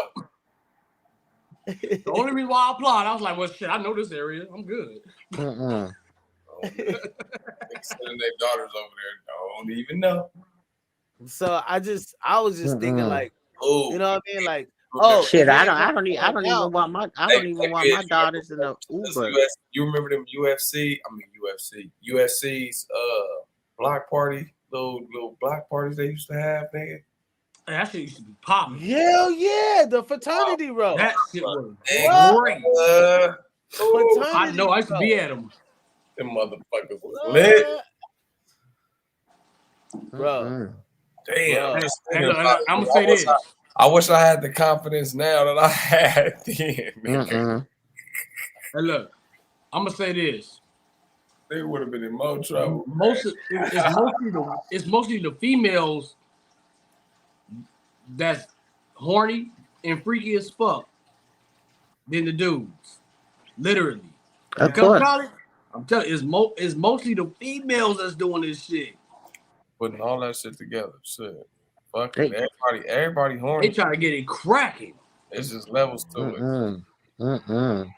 Like I said, they're gonna do it regardless. Fucking UK. He said, "Hey, if you're gonna suck the shit, just go right and get that sucker." Yeah, but I got hot lows, so they're gonna do it regardless. They ain't go fucking tell your ass what happened. Go tell him right. Shit.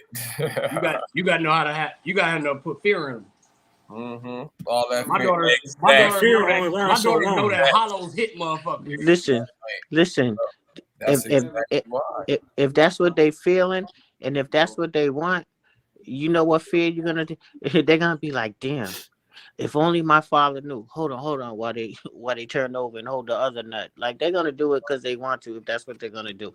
And especially with the peer pressure, if they feel like that's what their girls are doing and everybody's getting down, then they're gonna be like, shit, I got an opportunity. I'm gonna go ahead and take it. Yeah. I'm glad my daughter ain't a follower. You know that's right. Shit. That's right. Right. She walk away from every crowd that try to get her to do something. She like, nope. Mm-hmm. All right, here it is. Look. Here you She'll go. get into something though. I know she is, but hey, she better be grown when she do it. Facts. That part. But it come to find out that the boy was set up. Oh, girl set him up. Basketball player? Yeah. I bet. Hey, you know what? So like, yeah. That happens a lot. Day and age, nigga. Hell yeah. Even back then, shit, all the stories I used to hear, niggas. Shit, this shit been happening before niggas born. Who just plotting revenge against Hey, Mike. that's like my cousin Herschel Dennis. Mike, and at this time it's doing him the same school that Put it on Brandon screen, tried. Giz. Don't She just started listen to talking to Mike. okay. We want to see it too. That nigga Watch it by yourself. You dirty dog. I'm gonna listen to it. Y'all can't hear shit. Oh man, when we gotta get some look. So we gotta get Y'all some. go check her out, man. This is Pink Book Lessons. I fucks with her tough. I like her content a lot. This is Pink Book Lessons. Y'all go check her out. Go follow her and all that good stuff. Fair use, everyone. Wanted payback for losing the fight. Then there's Maya Hill, a 17-year-old friend. How many pats on the head? Hold on. So this is the actual story of what happened. They're still going over the investigation, but I think they already ruled it what actually happened. So here we go. Let's get us all in here right quick. There we go. University in Clarksville, Tennessee, before transferring to New Mexico State University to play his junior and now senior year. He ended up having a run-in with another student who attended another college in New Mexico 3 hours away. His name was Brandon Travis. Brandon Travis, 19 years old, from Inglewood, California. He played football in high school and accepted an academic scholarship to attend the University of New Mexico when he graduated from high school in 2021. Brandon Travis was a member of the student organization Brothers Leading and Cultivating Knowledge. That organization supports Black male students in their academic, personal, and professional goals through volunteering and community engagement. Wow. On October 15th, 2022, two college rivals met in Las Cruces for a football game. That's the University of New Mexico versus New Mexico State University. Brandon Travis was at the game supporting his school, UNM, and basketball player Mike Peake, he was also at the game supporting the football team at his school, NMSU. NMSU ended up winning that game, and at that game, the two guys got into a brawl that broke out. Brandon Travis was losing the fight, ended up falling down. Eventually, one of his friends helped him up. After that fight, Brandon Travis was so upset, he traveled back 3 hours to his school in Albuquerque and started plotting revenge on Mike Peake. Brandon wanted payback for losing the fight. Then there's Right. So let's go right here. You go. great opportunity for him to be a head coach for a Division I team for the first time, and he took it. He was also taking over a good team with players like Mike Peake and Avery, helping the team win the 2022 Western Atlantic Conference Championship. You see that face? That dude, same guy. 22 Western Atlantic Conference Championship. I just wanted to put together the best roster that we possibly could put together, and it really helped to have Mike Peake and Chi Avery. Taylor and other coaches conducted room checks at the Doubletree Hotel where the team was staying. At that time, it was reported that all of the players were in their rooms. An hour and a half later, at 1:36 a.m., Mike Peake snuck out of the hotel and ordered a Lyft ride that was scheduled to arrive at its destination on the UNM campus at 1:51 a.m., where he met up with Maya. Meanwhile, Maya was with Brandon Travis and two other UNM students in Brandon's dorm room, waiting to meet up with Mike. She told Mike that she was going to have relations with him. And an hour later, around 3 a.m., Mike was walking with Maya near a dormitory on campus. That's when Brandon Travis and two of his friends, Jonathan Smith and Elijah Upshaw, snuck up behind Mike Peake and confronted him. According to Jonathan Smith, one of the three men, it was Upshaw who hit Mike with a baseball bat. Mike fell to the ground. When Mike got up, he started running. Brandon Travis fired a gun at Mike several times, striking him in the leg. Mike had protection on him, so he pulled out his weapon to protect himself, shooting back at Brandon Travis, hitting him 4 times, twice in the chest, once in the scrotum, and once in the arm. Brandon's friends who came with him to beat up Mike, Elijah Upshaw and Jonathan Smith, they ran away from the scene like some bitches. after Jonathan called For real. and threw his phone under a car. They ran away like some bitches. They ran away like some bitches. Get ad blocker. Them niggas, They ran away like some bitches. Fuck, you niggas deserve everything y'all got going on, nigga. They went into Exactly. Yeah. Like y'all, nigga. First of all, nigga, you couldn't be man enough to just take the L, nigga. Right. Like, nigga, Getting your ass whooped. like your ass whooped, nigga. You couldn't take the L, nigga. You had to go get your pistol. You couldn't even be man enough to be like, hey, bro, I need that again, fool. Yep. Rather you lose again, nigga. You could have been like, hey, bro, I need that again. But then again, like the female agreed to fucking be okay with setting him up. I didn't even get to that yet. Woo! Yeah, nigga. And then Oh no, you can stay where you are. No, I'll let you take it. Matter of fact, go ahead, Smooth. Let me, you know what I mean? hey, y'all tune in tomorrow to Time to Flow. You all right? Oh man, I got a special confident guest coming in tomorrow too, nigga. On my Okay. But damn, Biz, nigga, you didn't make me forget what I was on. You man. forgot. Go on, you got it. And I was gonna say, Smooth, you late. I ain't see you snack on nothing yet. Oh man, what you mean? I had look. Why? Hold on, my bad, y'all. Oh, Reese's. Oh man, there we go. That ain't all you got. I got like 3 Twinkies and some more shit over here. Exactly, you got more shit. Talk about you got all this cereal. Nah. But damn, y'all making me forget what the fuck I was talking about. Snap. Huh? You was about to talk about the females that set them up. Oh yeah. So it was just like, I feel like, bro, these two niggas, well, especially the other nigga, like, first of all, nigga, you wouldn't got a pistol, nigga, because you couldn't be a man and tell a nigga that you needed that shit again. So y'all niggas found out the bitch already knew. The bitch in it too. She just as guilty as these motherfuckers is. So nigga, you already knew what was going on. So you set old boy up. Y'all really probably had a vibe going on that nigga was probably gonna go to the NBA or some shit. But fuck all that other shit. This some dick and pussy and this middle nigga and his feelings. So nigga, y'all confront the bitch, set the nigga up. Y'all confront the nigga. This light skinned nigga hit the nigga over the head with the bat. He fall down. Nigga pull out his pistol, nigga. You shoot the nigga. So like you finna air the nigga out. That's your attention. Like, all right. This bat didn't work, nigga. So I'm finna air him out. That was your intentions, nigga. So, all right, bet. So while this nigga being a real life tall ass athlete, nigga, y'all niggas shot the nigga in his leg. He turned around and air jump poofed your goofy ass. Don't forget that he runs an organization. He's a part of an organization that's for black men. So you on some Black Lives Matter type shit. Right.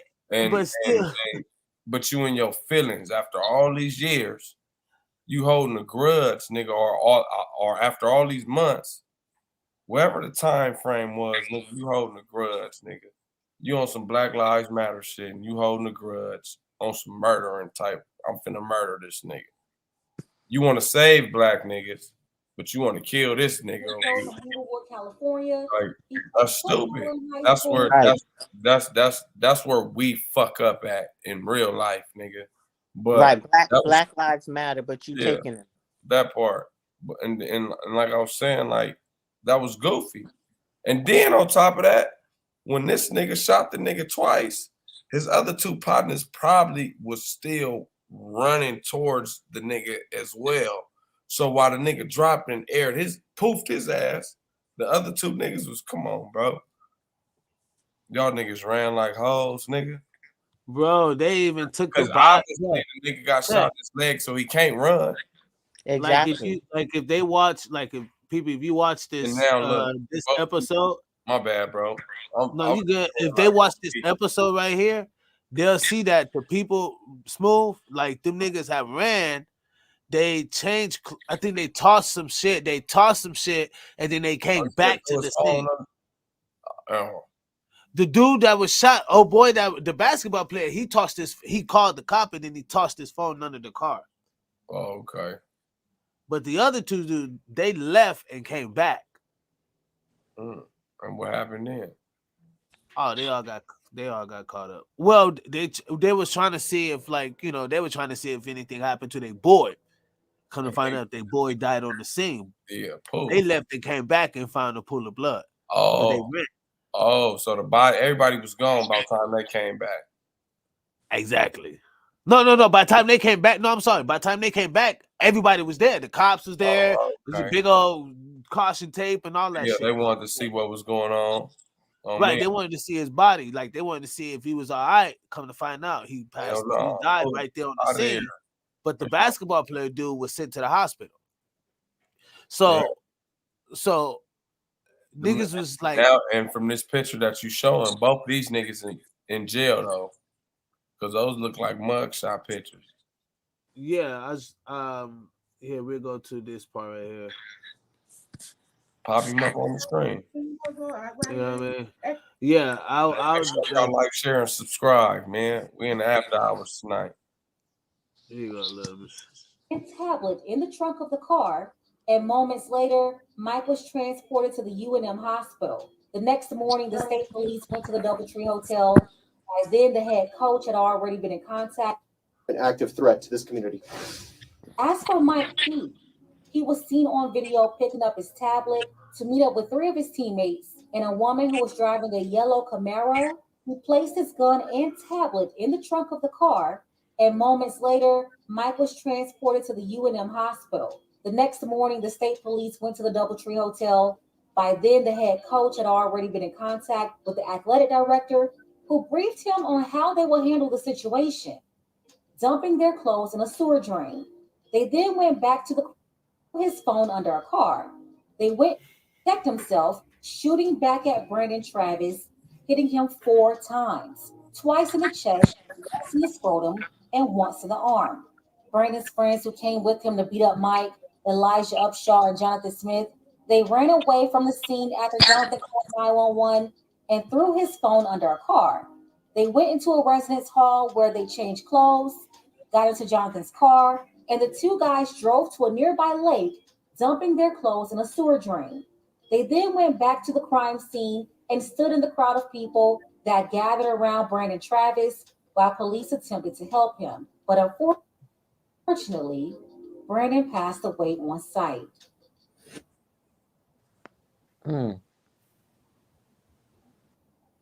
That's terrible.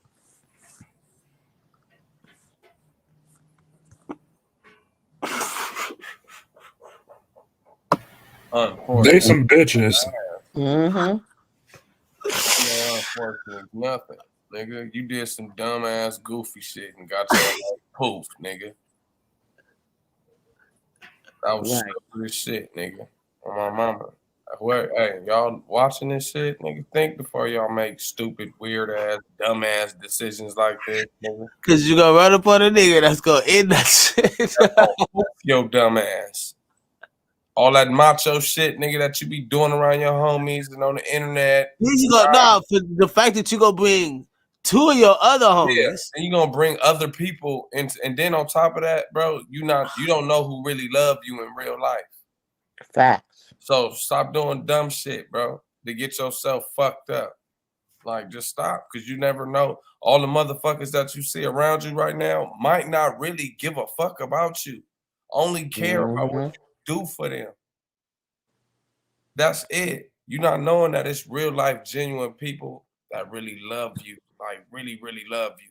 So stop doing dumbass, goofy shit. Get you niggas football numbers and getting poof, nigga. Because it's people that give a fuck. Somebody give a fuck about you. Somebody looking up to you in real life. Motherfuckers always want to be mad and be dumb and be ignorant and stupid all the damn time. Like, it's so much opportunity, nigga, and money out here, nigga. Mm-hmm. Motherfuckers need to get shit together. On my mama. Make sure y'all like, share, and subscribe, man.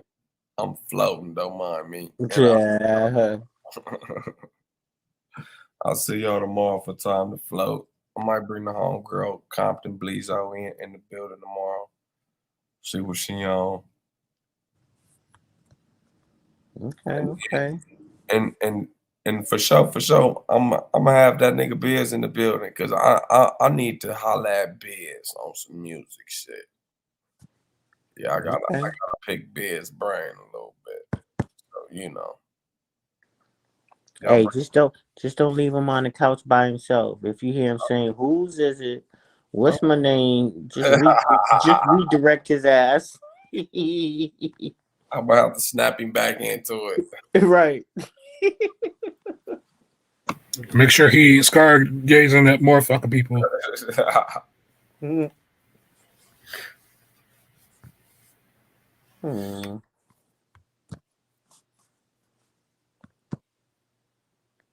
Then old boy telling on himself, flexing and shit on the gram. Y'all out there, stop that flexing shit, crazy. And stop flexing y'all pistols and shit on here too, nigga. Ain't nobody business on what guns you got, nigga. Y'all ain't doing nothing but building cases for the police, nigga. Yep, doing their job for them. Yeah, I mean, y'all making their job easier and easier and easier. And then when niggas get behind them bricks, niggas be like, "Oh man, I didn't know." Nah, you did. You was just ignoring them red flags because it was something you wanted. Now niggas wishing that oh man, I wish yeah. Nigga, what? And some niggas that can validate that shit on my mama. Like, nigga, it ain't no fun when a nigga, I done been in that motherfucker 3 times, nigga. That shit ain't no fun with grown ass niggas telling you when to eat, sleep, and shit, nigga. Yep, I tell people all the time, you don't want to go there. You don't want nobody telling you when you could eat, when you could shower, how much time you got to shower, what you gonna eat. Shit. For real. That shit is the worst, nigga, on my mama. When that nigga nigga get his show popping, y'all gonna find out, nigga, on my mama. Everything that ain't cool about that shit, all y'all that on my mama watch. When my nigga Walkey's show, nigga, I'm gonna tune in because I be watching all that type of shit on YouTube. Shout out to I think his shit is Lockdown 21 and 1. I think that's his show on YouTube. I'll be watching that shit. Kyle wants to know what number you on. You said what, bro? Kyle wants to know what number you on. Oh man, let me slide this because I got all the buttons all through the screen. I ain't got no this shit finna be the 4th one, but fuck that. I'm gonna roll another one. Oh shit, y'all was talking shit on here. Oh, the DJ came back. Okay.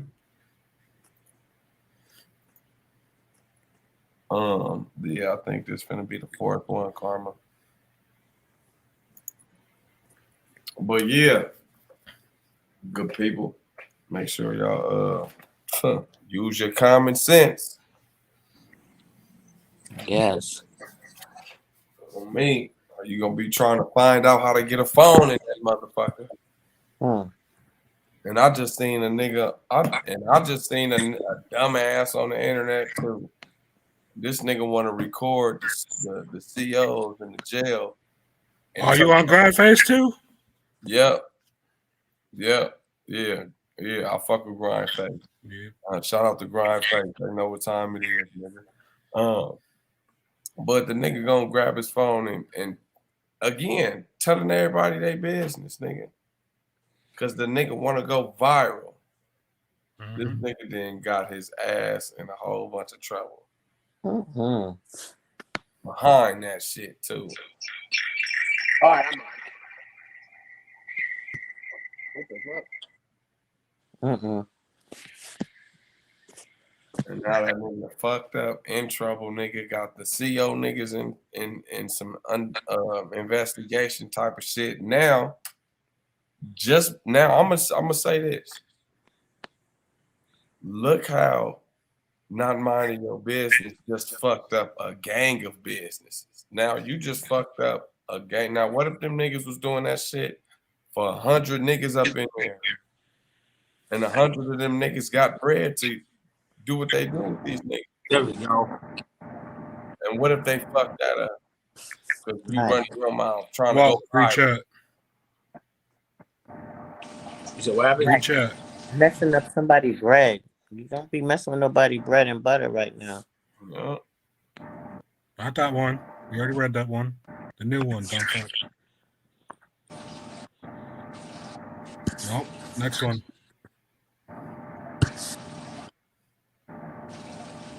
There you go. That one. Read that one. No. Why y'all putting pressure on me? It's peer pressure. Peer pressure. You know what they say about peer pressure. On my mama.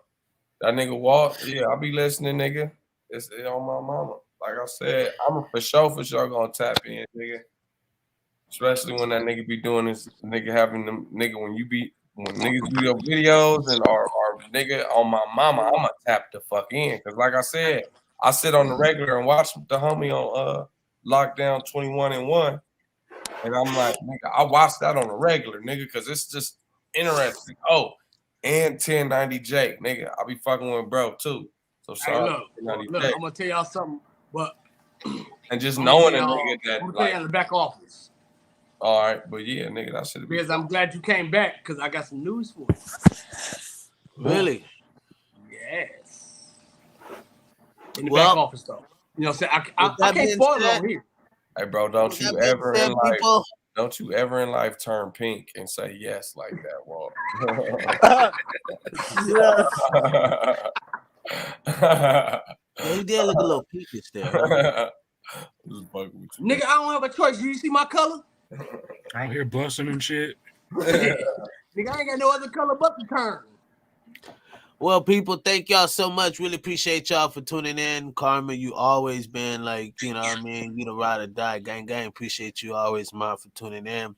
You know what I mean? Keeping that love vibe, you know what I mean? Keeping that vibe up for us, you know what I mean? Like, how you be with the podcast. Like, thank you, because I be needing that. You know what I mean? Great podcast, y'all. She says all the shows this far are popping. Waiting on yours, Walt.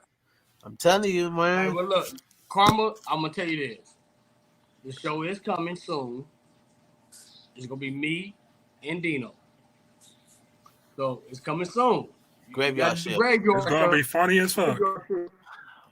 Oh Graveyard yeah. And guess what? This is actually an open podcast. So that means you can actually join. There ain't no but they want yours. They want your podcast. They want Walt Keys. No, they want the Walt Keys. Dino's my co-host. That's a whole nother one. You got a co-host. What you call me? He got a point. What you call me? He got a point there. You co-host good. We really stupid.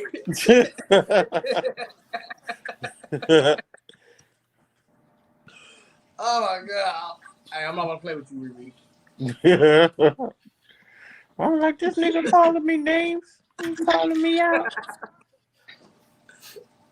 Hey, yeah, you know, it's coming soon though. Don't trip, Karma. Okay. She said pressure. We're supposed to actually start it the beginning of this year, but you know, situation stipulations. Situation stipulations. Look at that. Look at that boy. But don't trip. It's gonna come. Look at that boy rhyming right there. People, thank y'all so much for tuning in. Really appreciate y'all. Welcome and thank you. Welcome because I know you guys probably saying thank you too, and I'm saying welcome. Mm-hmm. Always. So people, make sure you have everyone. We'll see you guys tomorrow on Smooth Show. Of course, it's gonna be big popping. Y'all already know. Yeah, man. 1, 2, 3, showtime. Y'all have a motherfucking great motherfucking morning. I ain't gonna say night because that'll be stupid. But don't play yourself. Hey, with your pussy, you'll feel better. Thank y'all so much, man. It's Gas Mask Tribe, man. We out of here, man. Y'all have a great one. Yeah. 1, 2, 3, showtime.